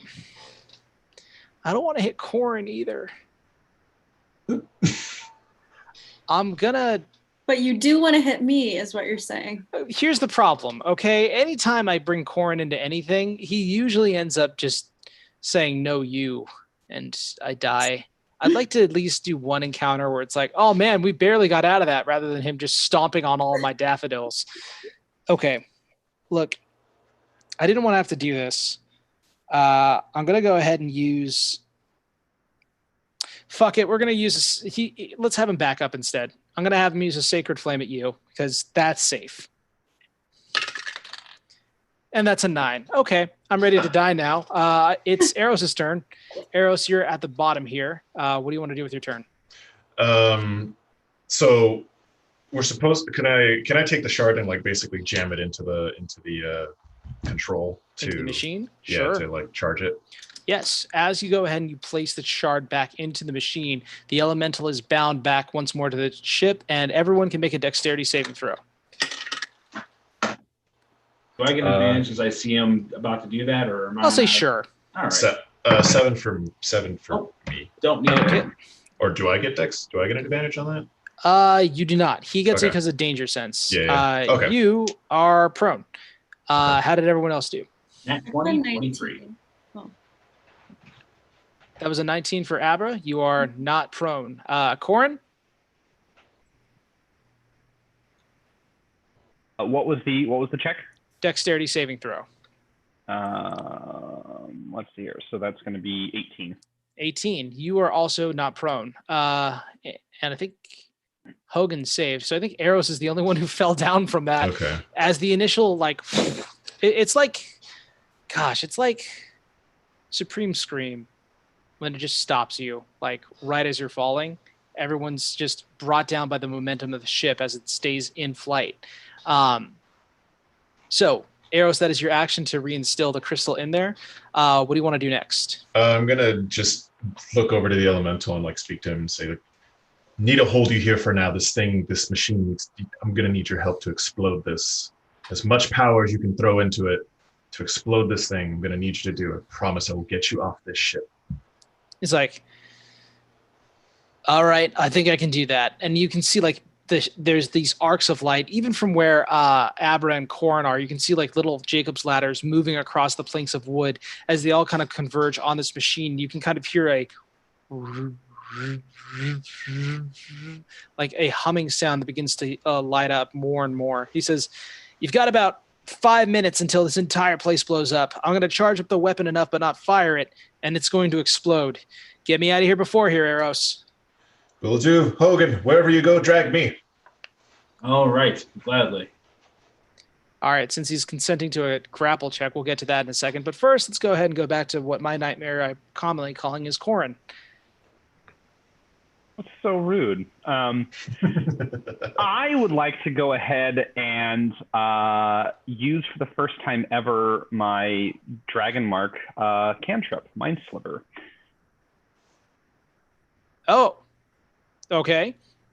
So I'm going to go ahead and I guess I don't have to roll for that, right? Well, it's a cantrip, I've right? never actually used Mind Sliver before, so I'm Okay. going to have to take out another book. I'm just around here like a personal library. I can read it to you. I have it in front of me, or you can double check the math on it too. Mind Sliver, let's see. Gonna have to make an intelligence saving throw. Hang on a second. Where are you seeing this? Spells of the Mark, Compel Duel, Shield of Faith, Warding Bond, Zone of Truth. I don't see.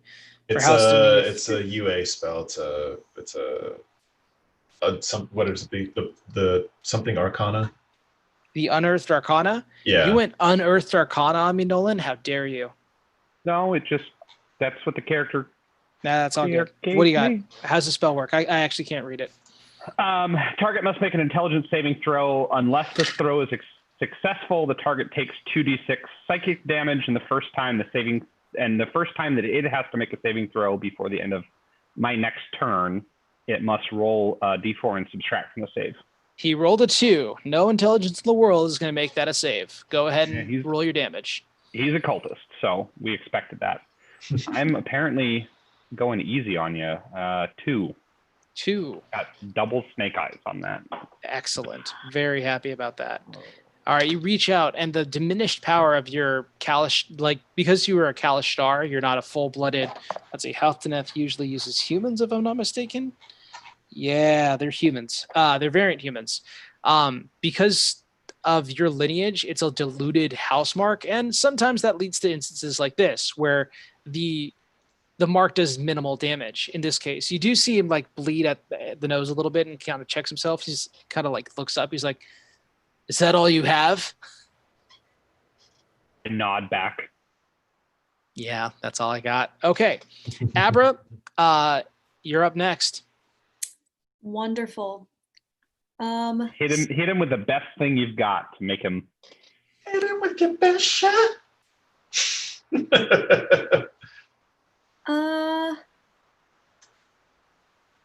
Well, Save now against I'm like something. the best thing I've got. I don't know. Oh, I don't know. Just make him save against something so we can watch him splat into the back wall too. I think I'm Corin gonna likes do puddles of goo. a full-on scorching ray again. Not try to get too fancy. Yeah, I'm into it. Go for it. Oh, okay. Ooh. 12. 12 will not hit him. Okay. I get 2 more? Yes, you do. Okay, 6 isn't gonna hit either. Mm-hmm. But 25, I think I got a shot. Alrighty. 25 it is. What is the damage? 5.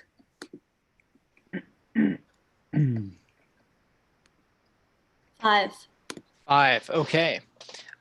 This firebolt fires out of your hand. Firebolt. A scorching ray appears out of your hand. You fired once and he dodges to the left. You fire twice, he dodges to the right. You're like, dodge the middle. And as you fire into it, he gets hit in the same area he got struck before. He's like, the same place. Ah! He is not dead. He lives. Bonus action or movement. I'm gonna take 2 squares back if I can. Absolutely. There you go. Alrighty. So now we're on to Hogan. Can I take your order, sir? Quick mechanic question, just because I'm more used to Pathfinder than Sure. D&D. So in Pathfinder, there's a rule where like if your rage ends, you have to wait like at least a minute or 5 minutes or some shit like that for it to rage again. Is that the case here? If my rage ends, can I just immediately go at it? You do not have to wait to rage again. Caroline, I think you're echoing. I don't know what happened. Me? Yeah. Oh, wait, it's gone now. Yeah, it's gone. Never mind. Yeah. I saw your screen light up with someone else's voice. Never mind. We're good. Okay. You do not have to wait in order to rage. All right. Then I don't have to do any goofy I feel myself damage bullshit to keep this going. Yeah. All right. Well, so Eros, you said to drag you with anywhere I go. Well, To the bow. Forward. to the bow. Is he prone or is he just gonna follow me? He's prone, but that's actually better. You can grab him by the ankle. All right. I'm just gonna grab him and start hauling ass. All right. You got As much of 35 my feet. movement as I can towards the bow. Okay. And Eros, you are also there. Do we see? Oh. Yeah, I think it's Caroline. Miss Caroline, we have an echo on you. I'm not sure why Okay, that's happening. what do I need? I think you just mute for a second. Do Yeah. I see anything in the rooms that we're passing? Because I see that there's a gap. You're familiar with this deck of Yeah. the ship. There is a crew's sleeping quarters to your left and a storage room to your right. You can surmise that probably Abra and Corrin went in through there, as was the part of their plan. Okay. I'm gonna yell, just to hopefully they hear that. I'm gonna just yell that we're running. No, I'm not gonna yell help because I don't want the parachute to come out. I'm gonna yell out to Corrin and Abra. Corrin, Abra, we're going to the bow. We killed the pirate. He's on top of the ship. We'll meet you at the bow. Alrighty. It is actually the cultist's turn. Let's make a mad dash. Let's do it. I'm into it. 5, 10, 15, 20, 25, 30. All right. Inflict wounds. This is all I got. Wait, what about the opportunity of attack? What? Oh, wasn't shit. engaged. He was not engaged with him. No. I was like, wait, did I forget something? I'm sorry, Abra. I know it feels like I'm trying to hit you, but I just want to hit something. Is Mad Dash the attack? Is that? No. He's just running down the hall and Okay. vaulting over. Yeah. This is his moment. He's going to do it. I rolled an 18 plus, what's he got? Plus 3. So 21 to hit. And then that would be 3d10 necrotic damage.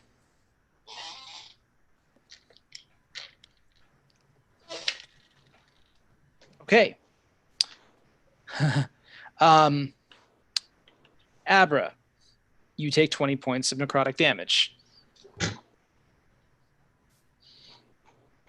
Ouch. I'm sorry. You can also hit, like, I think the space bar to unmute yourself if you wanted to speak back, I believe. Oh, I was just saying thank you so much. You're welcome. Sorry. Look. What is that you're always saying, Lumen? I kill our guests. Yeah. Though. So I guess to clarify on the opportunity attack thing, it says you can make an opportunity attack when a hostile creature that you can see moves out of your reach. This would be considered a hostile creature, wouldn't it? And You know what? You are correct. I usually think it's due to engagement, but it is if he just moves into your range of attack and then out of it. Mhm. You know what, Corrin, if you want to make an opportunity attack, you have the opportunity to stop Not 20 points of necrotic damage hitting Not Abra. letting you die, Abra. Not letting you die. You want to do a clothesline? You want to go there? Let's do it. We're gonna do it with a sword for sure. Okay. And that's gonna be what am I adding? Proficiency bonus to that? Yeah. 17. 17 will hit and damage. Abra's like, I'd really like not to have 20 hit points missing. I know. Yeah, no kidding. 10. He has barely anything left, but he is alive. So that will be 20 points that you have taken, Abra. As he's cut, his arm is basically cut off of him. He extends with his left hand to grab onto your person. You can feel the necrotic energy pulsing through as several different cuts begin to appear in blackened skin upon your scales.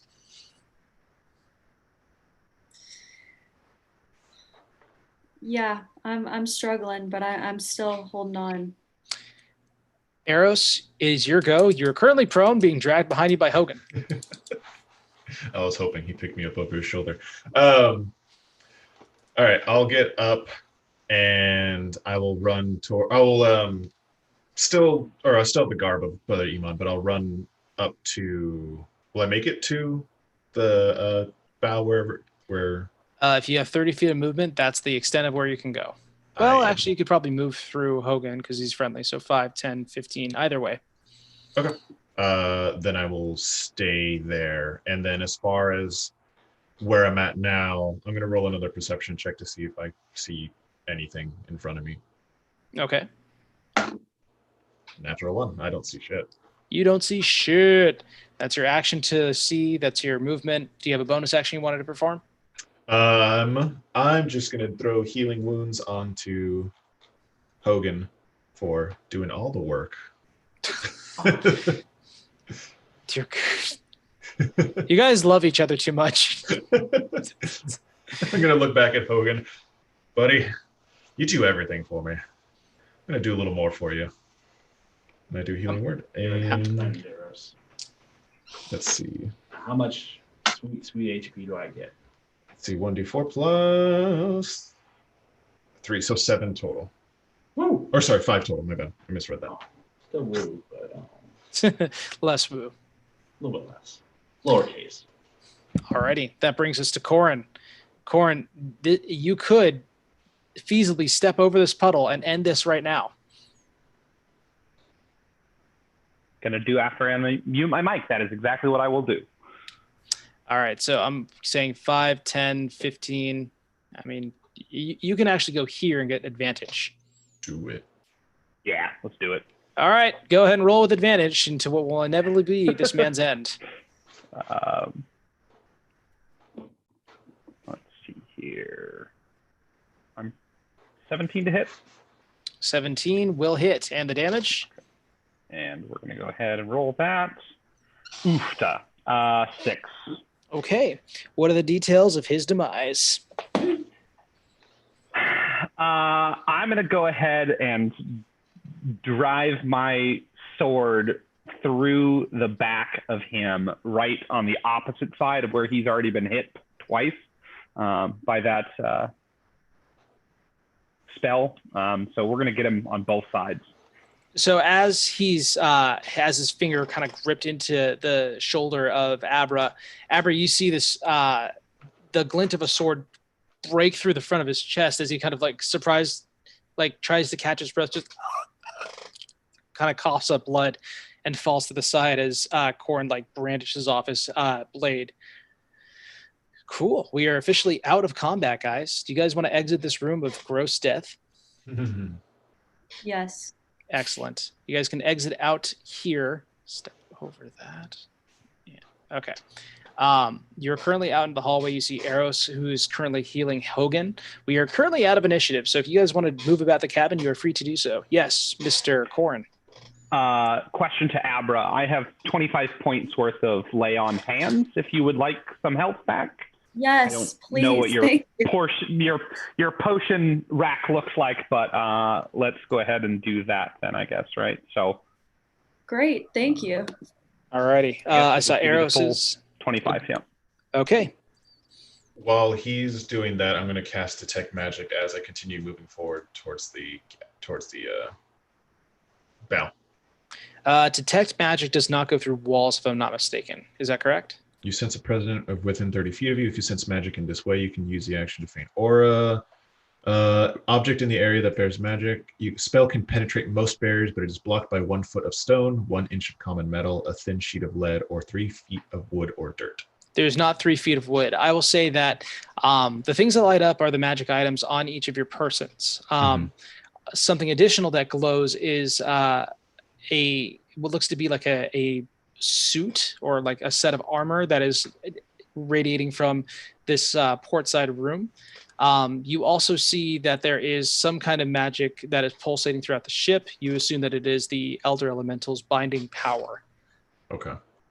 I turned back to everybody and say, I'm going to continue moving forward. There is someone or something wearing magic armor in the cabin's quarters. Okay. Port of you guys. I saw Hogan next, Hogan, and then I got you right after there, Mr. Korn. I'm going to consume a potion of healing real quick. Very good. Mr. Null, or excuse me, Mr. Korn. Question to the rest of the group. I have divine sense I can use once to detect strong evil, the location of any celestial, fiend, or fae. Useful, not useful? Do it. Yeah. I mean, as long as they don't know you're using it. Looking at what I'm wearing, I feel pretty evil in this garb. I'd say they feel the same way. Alrighty. Korn, do you want to use it? Yep. Okay. With divine sense, there are 2 faint, noxious odors that appear through your perception. The first is strongly emanating towards the bow of the ship. It almost seems to appear out of the doors. The other is faintly distinctive and different, though still not pleasant to the nostril, and it emanates from Abra. Okay. Well, forward we go then, eh? Alrighty. You guys are heading into this room? Yeah. Okay. Arrows, you want to be the first one in? But look, before we go into the door, I'm going to look at everybody and kind of look back at the armor and say, we might have left one. Do we want to, before we enter in there? And I look over to Korn. What did you sense with your divine sense? Did you see anything? It seems that there is some type of evil creature up in the bridge up there. So fiend, undead, not sure, but it was definitely worse than, much stronger than what I got from Abra. So You what? Hold on. That last thing. What? You got what from Abra? Well, I was aware that she was here, and she's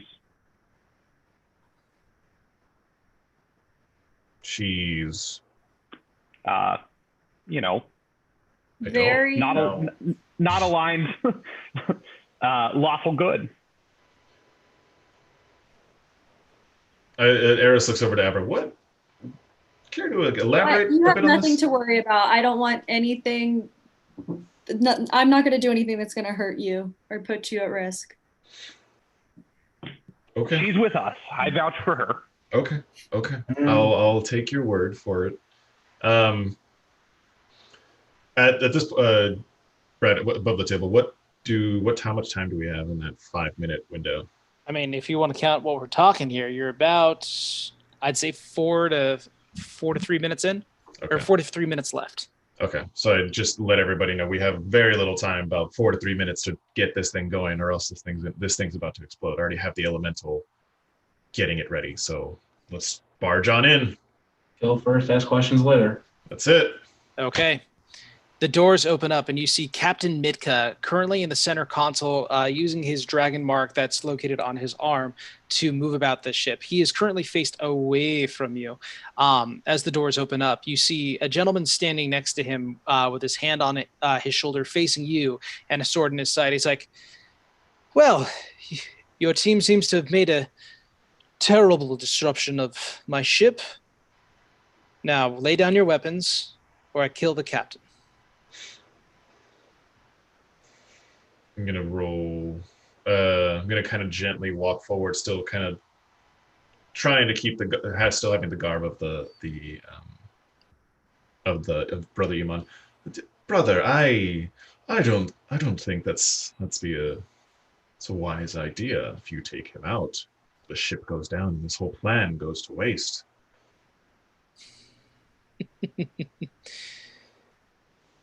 Well, if you are truly a friend, then you can tell the others with you that they can lay down their weapons as well. Although the company you keep betrays your motive. Not correct. Then what are these people doing with you? Destroying the people that were taking away our mission. You had a man trying to hold the elemental and actually took out the shard, which is why I had to put it back in. Make a deception check. the love of God, goddamn dice. Yes. I got a. Where is this thing? 22. 22. He says, well, then there are other matters to attend to. Most notably, we have trespassers on our ship. I believe they think that we have some kind of prize.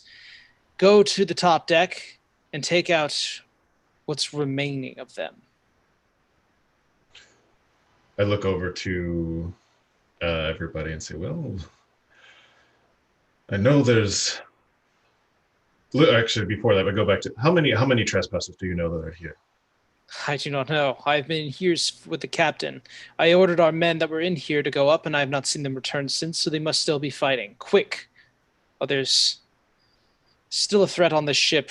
We must carry through with the plan, brother. This is true.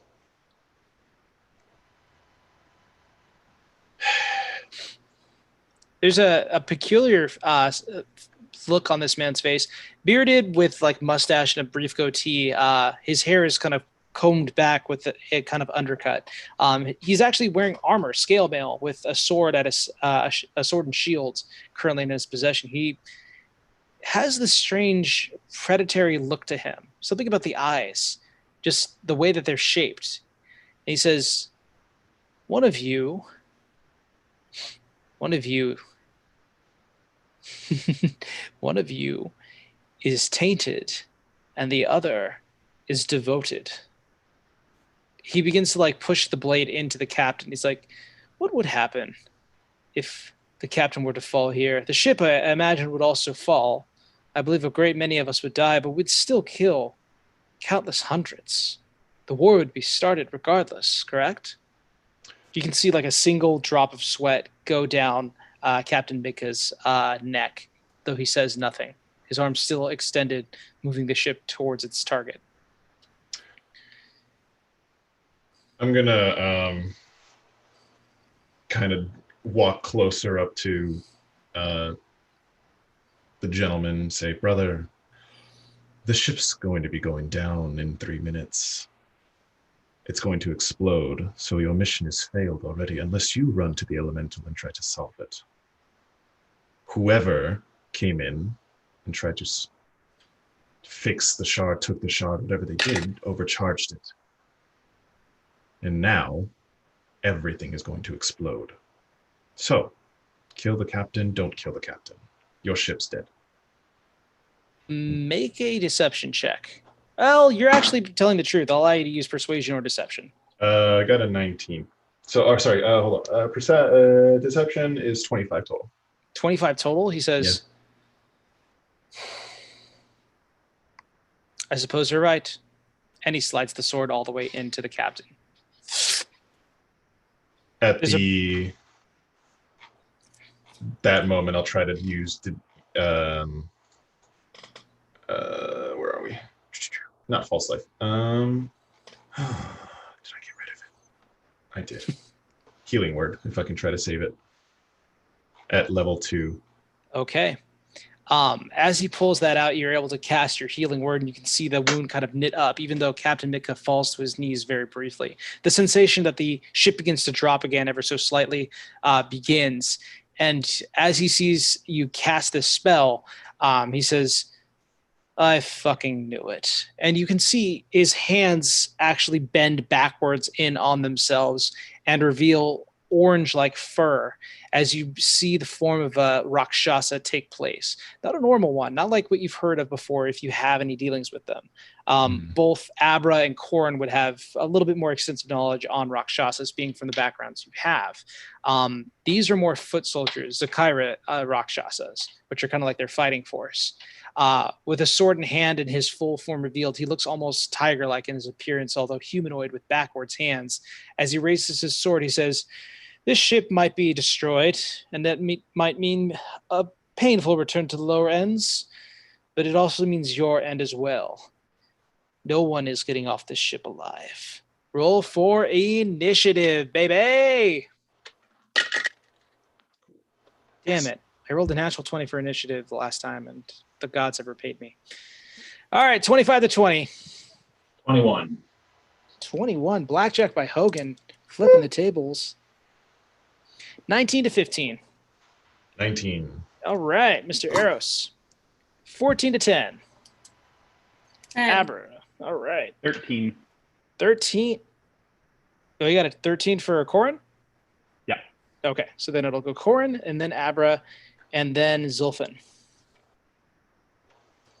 Cool. All right, baby, let's get into it.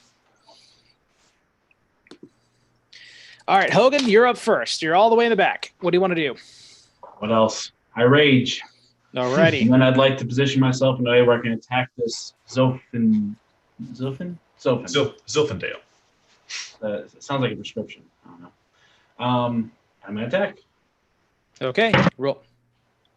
Oh, Jesus, those are loud. That is 23 to hit. 23 to hit, okay. What is your alignment? Chaotic good. You're chaotic good? Yeah. Okay. Let me go ahead and make sure this is correct. Okay. Is your axe in any way magical? No. Okay. 23 will, or whatever you had said, your outrageously large number will hit. What is the damage? 14 before whatever 14. you're about to do to it. Okay.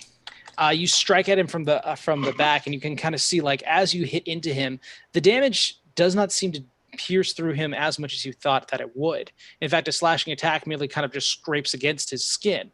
You can do a second attack if you so choose. Yeah, might as well. Nothing better to do. Yeah, girl. Get a girl. Get a girl. 4, 11, plus 15. That's just a 16 to hit. 16 does not hit. Didn't. He actually catches this one on the back of his shield this time. He says, interesting maneuver, all anger, no style. Next, I have Eros. I'm going to try to grab the captain and get him out of there. Okay. You can go ahead and make a grapple check on Captain Mitka.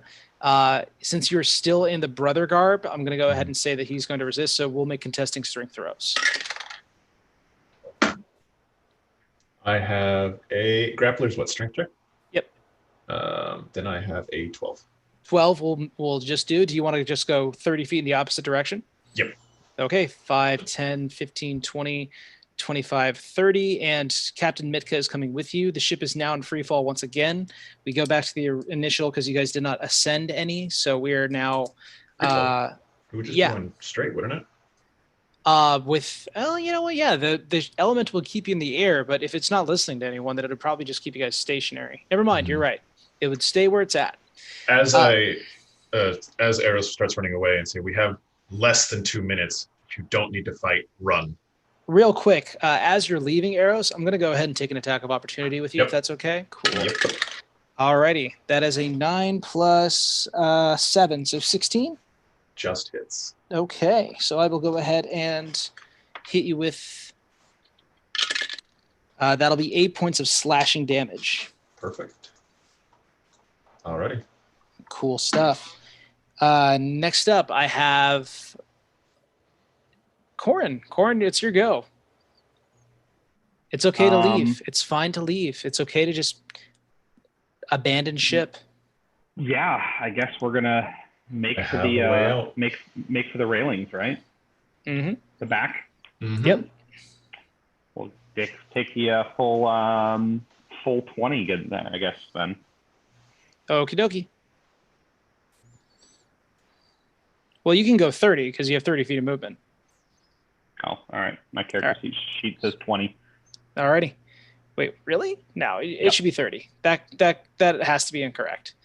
Every humanoid of medium stature should be able to move. Okay. Next up, we have Abra.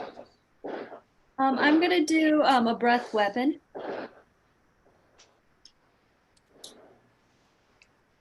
Alrighty, I don't know what that was. That's her breath weapon.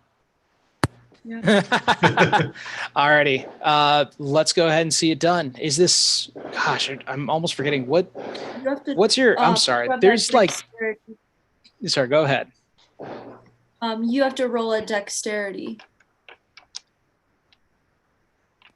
That will be 14. Well, Never mind. Well, I mean, I think it still does half damage, right? Oh, is that? Oh, okay. Then, well, I rolled an 11. Okay, so that'll be 5 points of damage. And what type of damage is that?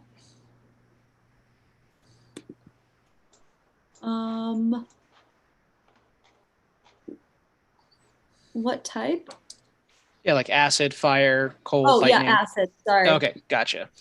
I just wanted it for the descriptor, and I'd forgotten what color dragonborn you are. As you fire out this acid spray at him, it coats onto his skin. You can kind of see it burn away at the fur. And he's like, okay. I'll admit I wasn't looking forward to that, though I knew it was going to happen. Do you want to move? Do you want to stay where you're at? Do you want to have just want to chat?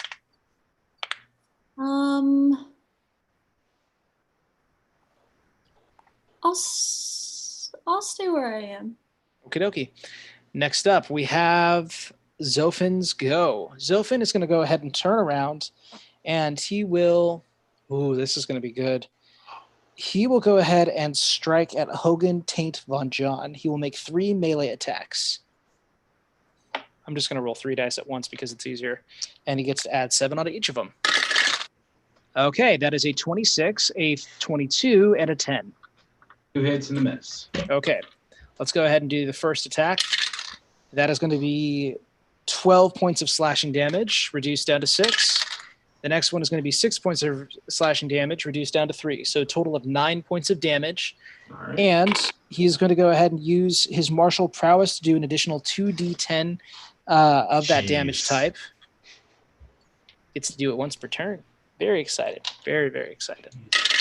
That'll be a total of 13, reduced down to 6 again. And I would like you to make a strength saving throw. And yes, you can do it with advantage. Well, I threw a nat 20 on the first one, so that's 25. Okay. As he's striking at you, the second hit actually strikes up at you, and you become off-center for just a moment. As he tries to kick you further away, you catch his leg, hitting it out of the way with a free hand, gripping your axe in your fury, and it is now your turn. Well, I just wanted to kick you out the window. That would have just been fun. Okay. Well, that's why I have those pants. So, since I'm not alone in this, if I was the only one attacking, I might bail, but since I'm not alone, I'm going to swing for the fences. Love it. I should have declared it recklessly, but I did throw an 18, so I'm pretty sure that's going to hit regardless. Okay. So that's 20. Let's just go with that. 23 to hit. 23 will hit. All right, and that is 6 damage. Reduced down to 3. All right. And I'm going to go again. Okay. Again, recklessly. I should have said that to establish it before, but of course I have it. Hope it's not that one. 17 to hit. 17 does hit. Damn. Oh, 17 does not hit. Never mind. Fuck. We're at 12 on the damage die. Sorry, girl. You striking the second time, you connect with his shield. He says, "Come on, hit me! Stop trying to hit me!" On him, stop trying to hit me. Freudian slip.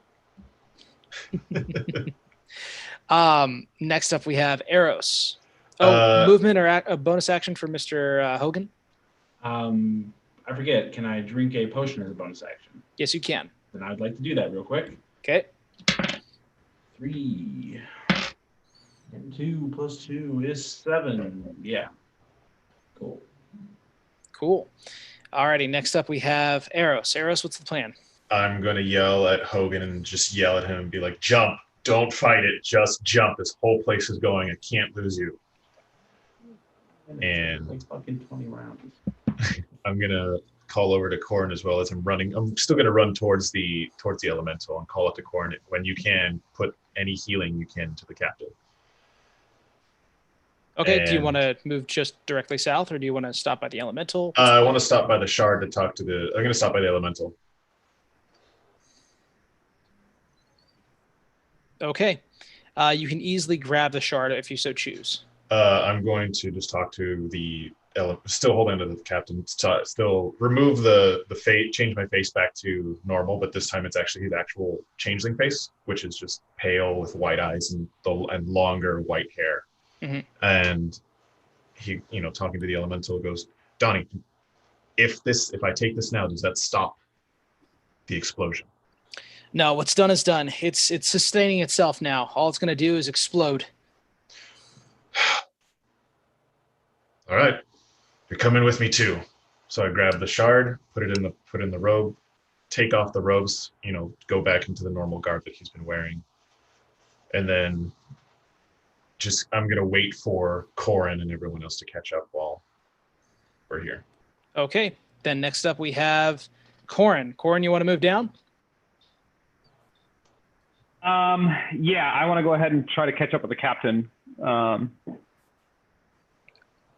Yeah, captain would have come with arrows. Yeah. Okay, you guys have made it to the back end of the ship.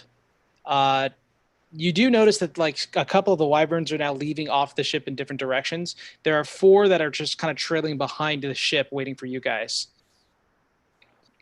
As they see you, they kind of flag the others over, and they begin to like form up behind the ship. They're like, "If we're leaving, there's an awful glow coming from the bottom side." I look over to Corin. Throw the captain on one of the wyverns. I can take care of the rest of you if the wyverns can't stay. Okay. Strength check from you, Mr. Corin. Ooh. That is going to be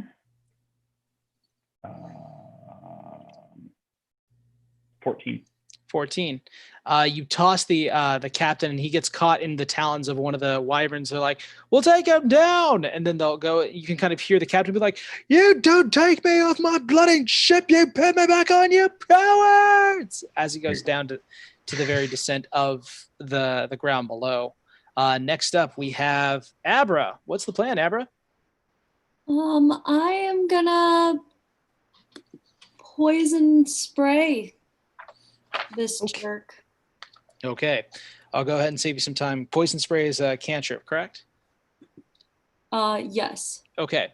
As you cast this cantrip, you can see him like put out a hand, and a weird radiating red symbol appears and catches all the spray on top of you. He's like, "Oof, not strong enough magic, my dear. You'll have to try something else," and collapses it. Rakshasas, Zakirian Rakshasas are not able to be affected by any spell of first or lower. Furious. Do you want to stay there, or you want to? Hit him out. 1, 2, 3, 4, 5. Can I move like to the doorway area under cultist number 2? Do I have enough space? Or can I? Doorway area 5, 10, 15, 20, 25. You want to be there? Yeah. Okay. You have 5 feet if you want to move in any direction.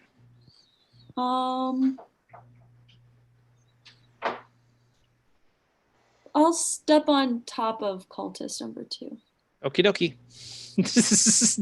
just for the fun of it. Yeah, pretty Alrighty. much. Okay. No, I see you. Okay. It's Zophan's go. Zophan is going to go ahead and do an additional 3 strikes against you, Mr. Hogan. Okay, that is 2 22s and a 9. Oh, 2 hits and a miss, as is your usual. Wow. All right.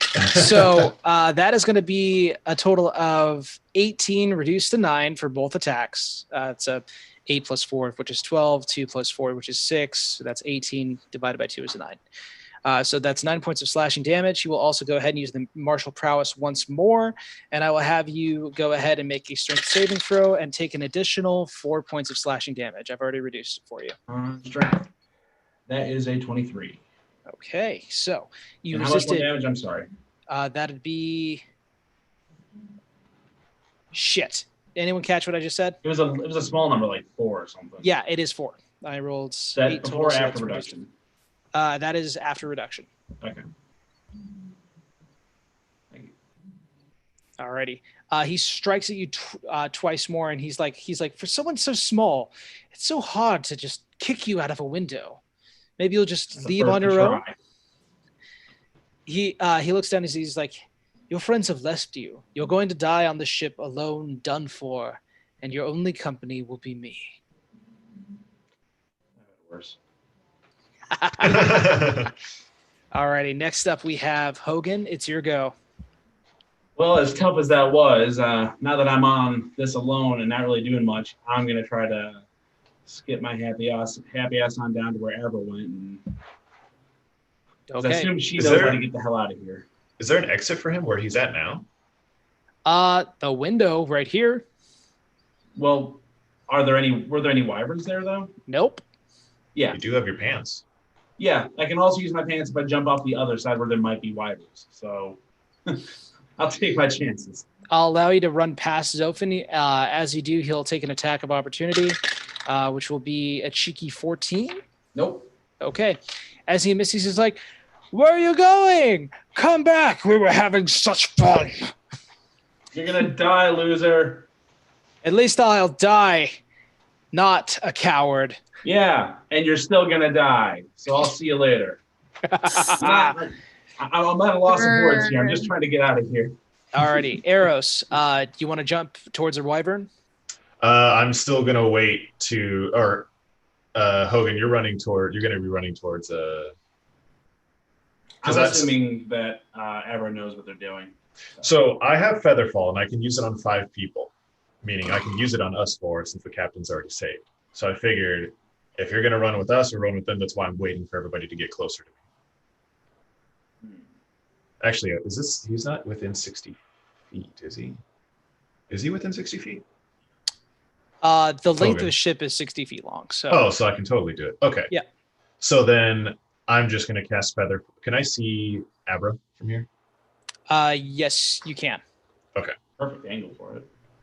So I'm going to cast Featherfall on everybody and just yell, jump when you Okay. can.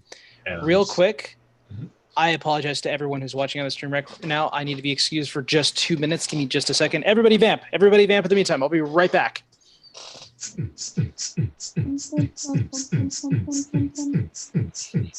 Jumping on a ship, jumping on a ship, jumping on a ship.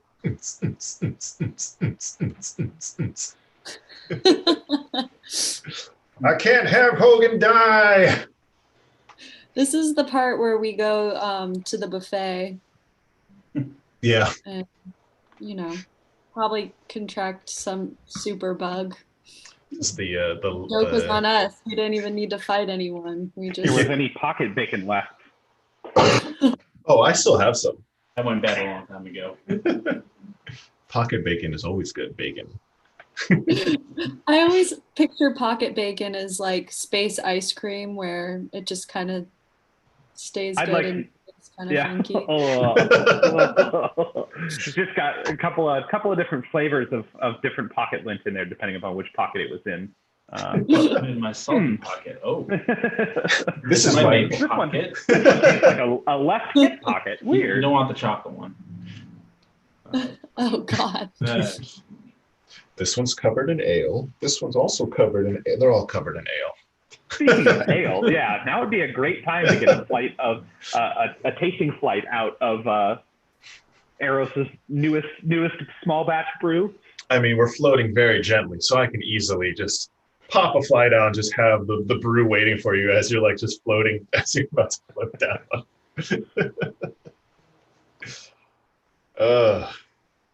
I left one slot just for that too, just for the feather ball, because I was making sure that we can get out just in case. Good man. I was trying to save more to keep you alive, because when you decided to go behind him, I was like, shit, I can't help. Shit. We could have taken him. We could have, but we don't have time to. We just have the boat explode. 2 minutes. That's like 20 rounds or some shit. Yeah. I know that's a little metagaming, but how long does it usually take us to kill somebody? Like 30 seconds tops? Yeah. Yeah. This is true. You guys This do guy's too. twice as hard. Yeah. Well, I mean, this is coming from if someone he who's could actually almost hit against the dead. paladin, it might be a little bit longer, but Didn't you got healed though, didn't you? I thought you got the. I thought I did. Yeah. I thought Hogan was struggling. I healed up a little bit, but I thought I probably got had him more there. than one potion going into that. And I would've been fine. I am sorry about that disturbance. We are back in it. Eros, you casted Featherfall on all the people. Mhm.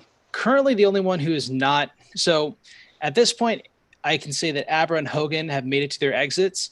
Hogan, I will see this.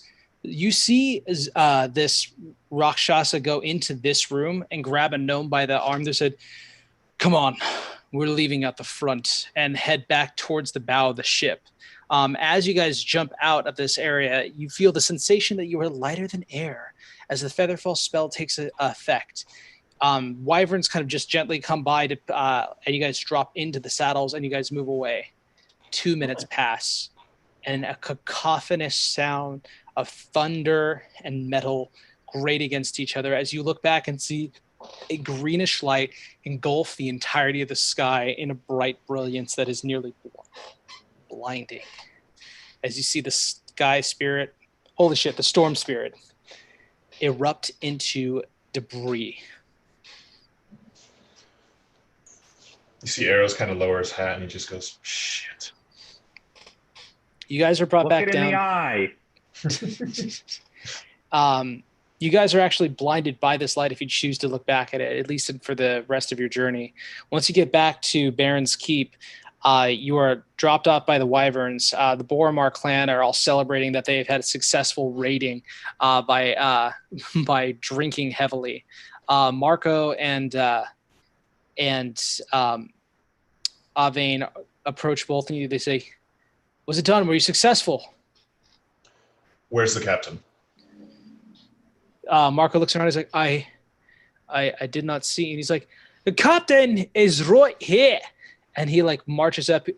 You see this fully bearded half-elf looking gentleman with a cap on his head, hairy ears, the full like olive skin, kind of looking around. Just now, whose bright idea was to destroy my Eros?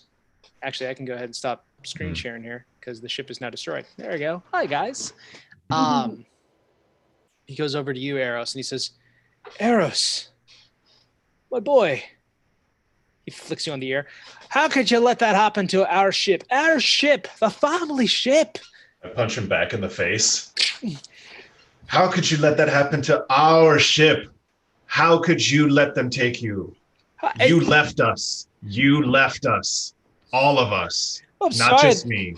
I didn't have a whole fleet of winged dragons to be riding on the back of. Well, someone goes and plays Sky Captain in the middle of the fucking sky, just with it. We've been through worse. Without wyverns, without anything. We've all been through worse. You know. You were there. Yeah, but they made a lot of sense about what I was to do. Otherwise, bad things would happen. They threatened you, Eros. They said they had men in place to kill you at a moment's notice. I couldn't chance that. I pull out the scrying orb.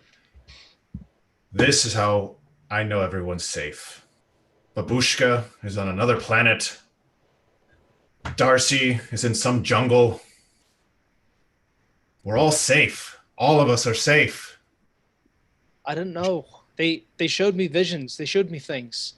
Things like you were in a cave somewhere fighting off like some ghost creature, saying that at a moment's notice they could take your life if I didn't comply with everything they said. I did it in the best interest of keeping you safe. You're Mike.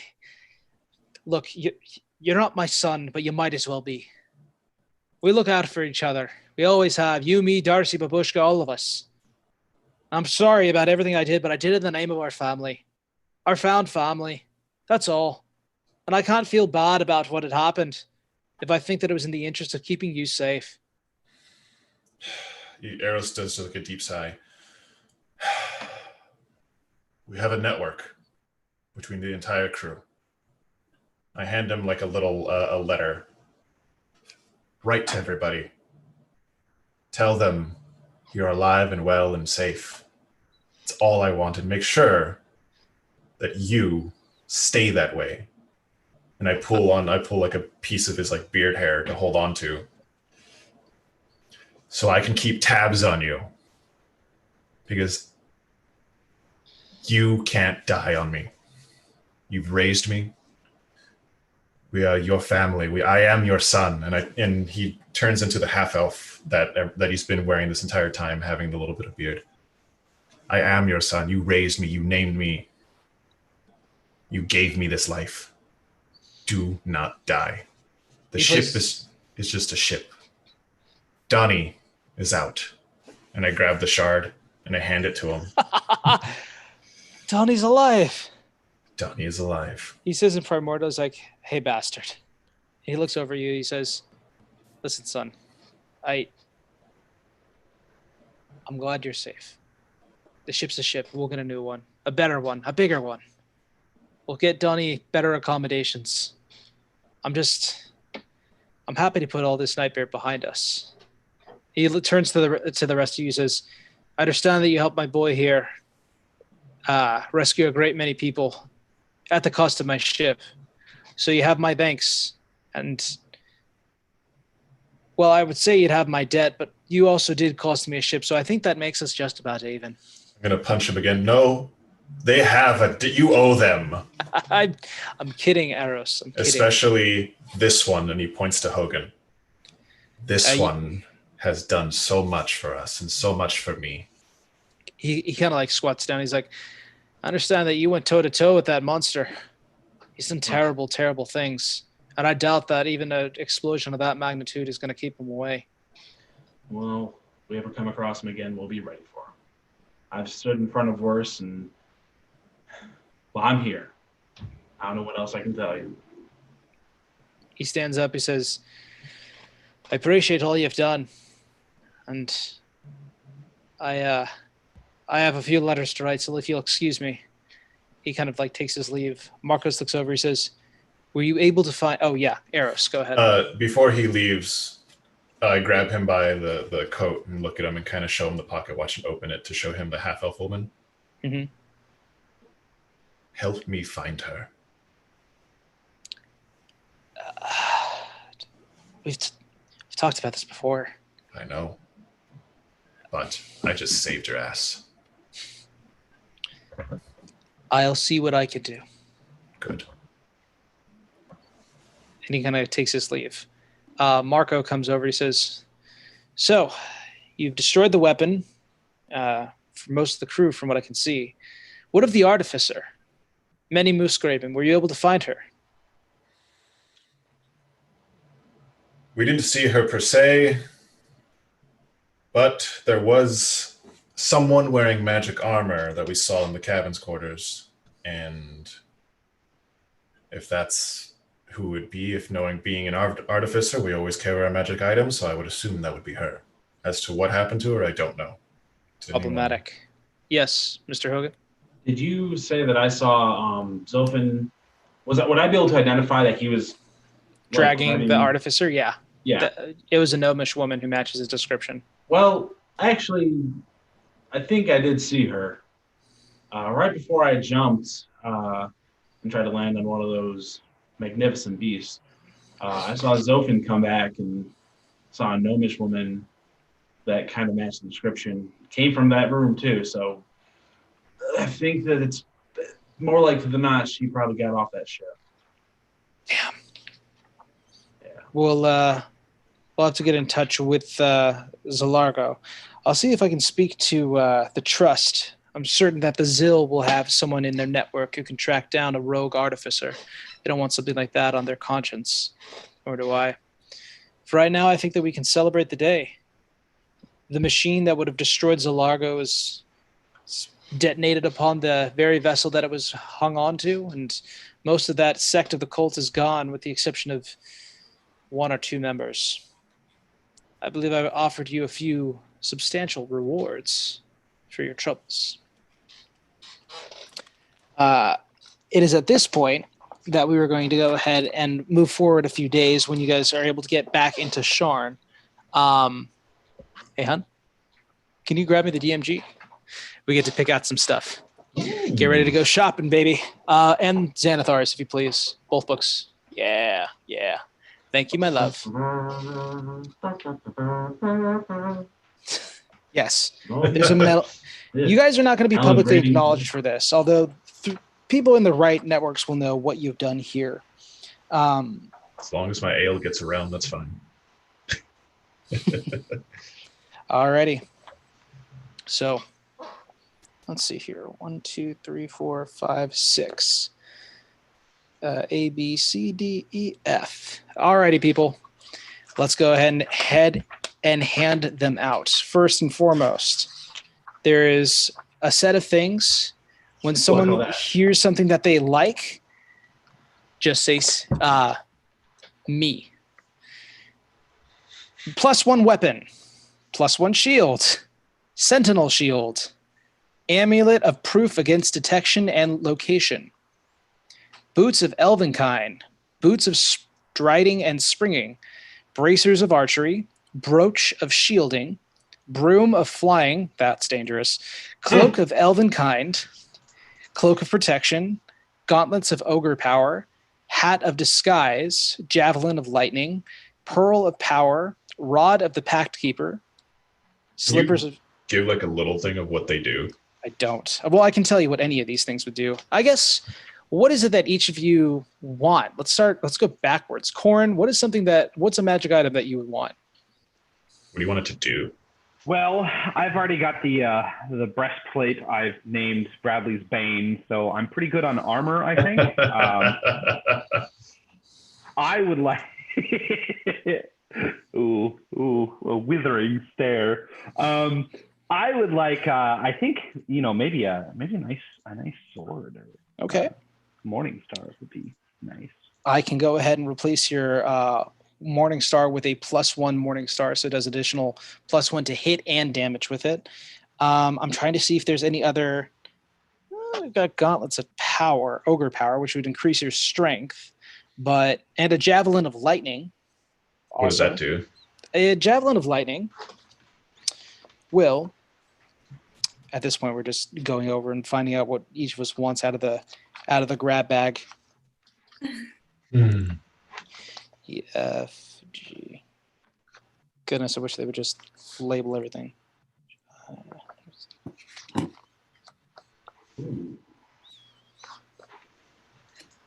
Here we go. It's a magic weapon. When you hurl it and speak its command word, it turns into a lightning bolt. Target has to make a DC 13 dexterity saving throw or take 4d6 lightning damage on a failed and half as much on a successful save. You can also retrieve it afterwards. It can't be used again until the next dawn, so 1 charge per day. Okay. Good ranged weapon. Bolt of lightning in your hand. But that and what else? What was there was one thing that said like prevent detection. Yes, there is the amulet of proof against detection and location. Pretty much as it says on the tin, the amulet would... Here we go, this page. Here we are. While wearing this amulet, you are hidden from divination magic. You can't be targeted by such magic or perceived through magical scrying sensors. You are wizard invisible, baby. I'm going to keep waiting on the list because that sounds like something I might get. Okay. Besides that, let's see. Figure of wondrous power, gem of brightness, gloves of thievery, helm of telepathy, but you already have that kind of with your brain. A parapet of wound closure, but why would you ever use it if you don't get hit? Ring of mind shielding, always useful for a barbarian. Ring of water walking, quiver of Alana, stone of good luck. Honestly, either the +1 weapon or the javelin of lightning is kind of what you're looking at. What do you think there, Corin? I'm going to take the +1 weapon. I've already got a javelin for a different character, so I haven't even used that. I've already got that. Let's set weapon. He's unlocked that. Go ahead and add a +1 weapon into your inventory. Abra. I'm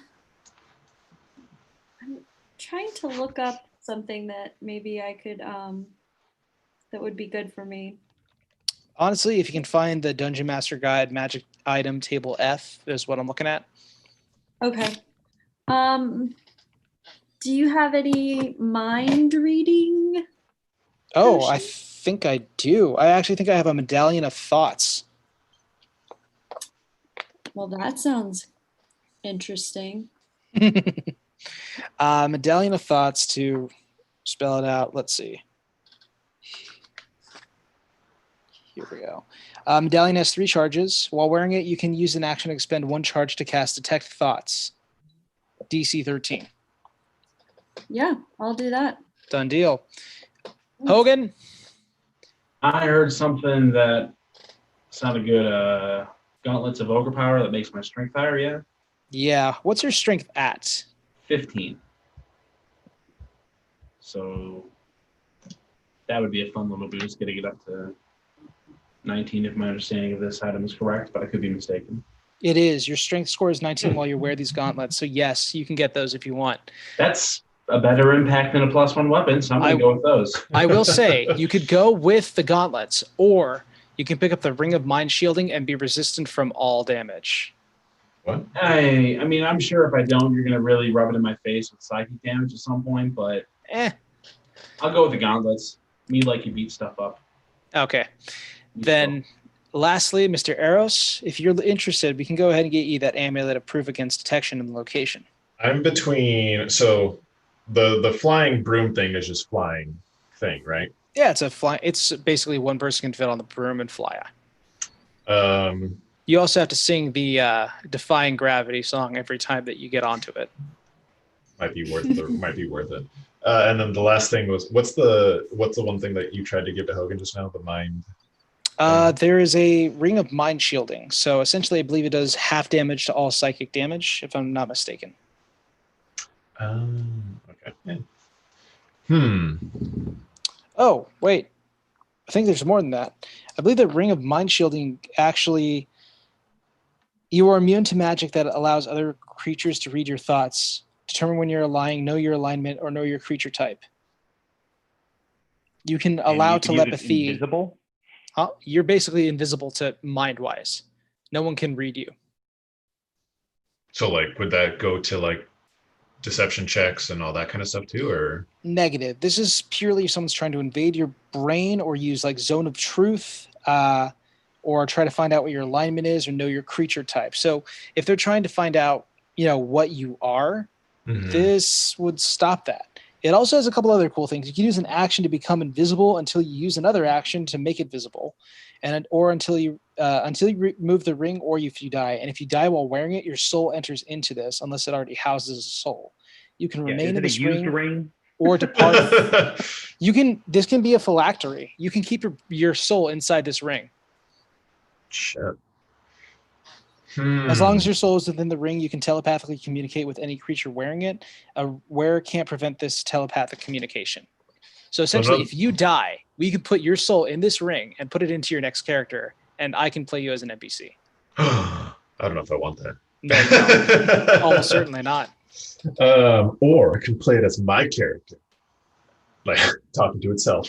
Yeah, just give me a homunculus. Exactly. You've got helmet telepathy. There's a headband of intellect. What? What's the telepathy is just being able to do telepathic things. Yeah, if I'm not mistaken. You do have someone on your team who can do that. Yeah. And I already have message myself as a cantrip, which kind of works that way. Headband of intellect is essentially the ogre gauntlets for intelligence. It would make your intelligence score 19 while wearing it, which is probably a considerable boost to your spellcasting. Yeah. I forget if I wanted... Shoot. Let me double check what my stats are. Sure, man. Sure. Because there is a stat I am trying to bump up. Bump it up. Okay. Damn. But going invisible does sound fun. Also, flying sounds fun. It sounds like it's going to ruin a lot of your things. Say that much. Yeah. Dang. This is tough. There's a lot of fun stuff I can play with. If you need more time to decide, we can just go to the epilogue of this last chapter. Let's do that, because that's going to take me a little bit to decide. After raiding all the goodies inside of the vault of the Dark Lanterns, the four of you are at a current kind of crossroads. You've just kind of saved a country, but no one really gets to hear that you've done so. You've been rewarded, but beyond that, there's really not much that changes. Military does escalate across the few nations that was threatening war, and it turns back into this uneasy peace that has been shared for the last 10 years. Eros, for you, a lot of this information about your mom begins to or about who this woman is, this half-elven woman. Wait, was it a half-elven woman? Mm-hmm. Yeah, whoever she is, there are multiple misleads on it, places that seem to go one way and don't on another. But the knowledge is constant that you know about a forest, and you know that it's unguarded now, and that there is an entity there that seems to know all the information available. Roka's tree does still call. Should you choose to, you can always return there and find out for certainty. Hogan, after meeting back with the Boromar clan, they begin hitting you up for jobs once again, asking if there's ever interest of you to come back to the family and to finish the last job that you were on. Depends. Do I think this job will help the world or make it a worse place? It will make your pocket heavier, that's for certain. Will it make my burden, my conscience heavier? That's what I was going for. Probably not. Yeah, okay. Abra, from you, basically from the amount of communication that you've heard from Marco, you learn about the Tree of Roka. The Tree of Roka, for lack of a better term, is an entity within a forest in Karnath that is so intelligent that it can simulate all of life within an instant, down to the very thought a person has, with such mental acuity that it's dang near an oracle. Now that you have this information, you as well as Eros are pushed to discover more about what the tree knows. And lastly, Corin. Corin, House Deneth comes calling, and apparently someone from House Thorani put in a good word about what you had done. They wanted to reopen the idea of you possibly providing protection for some other high-end family members, if you can spare the time. Job's a job, coin's a coin. Righty. With that, I will say that we will end this little season finale of levels 1 to 5 of After Hours. Thanks everyone who was joining. Thank you all for playing. Thank you everybody. Thank you Corporate Streams for putting us onto the internet. Go to corporatestreams.com for all your streaming needs. And I'm going to go ahead and disengage this thing. And I wonder if I'm going to do it the right way this time. I'm just going to keep talking just to distract from the fact that I'm moving everything slowly. And we're going to go over here. We're going to exit out of that. And click off. Hold for the freeze frame. Dang it. Ugh.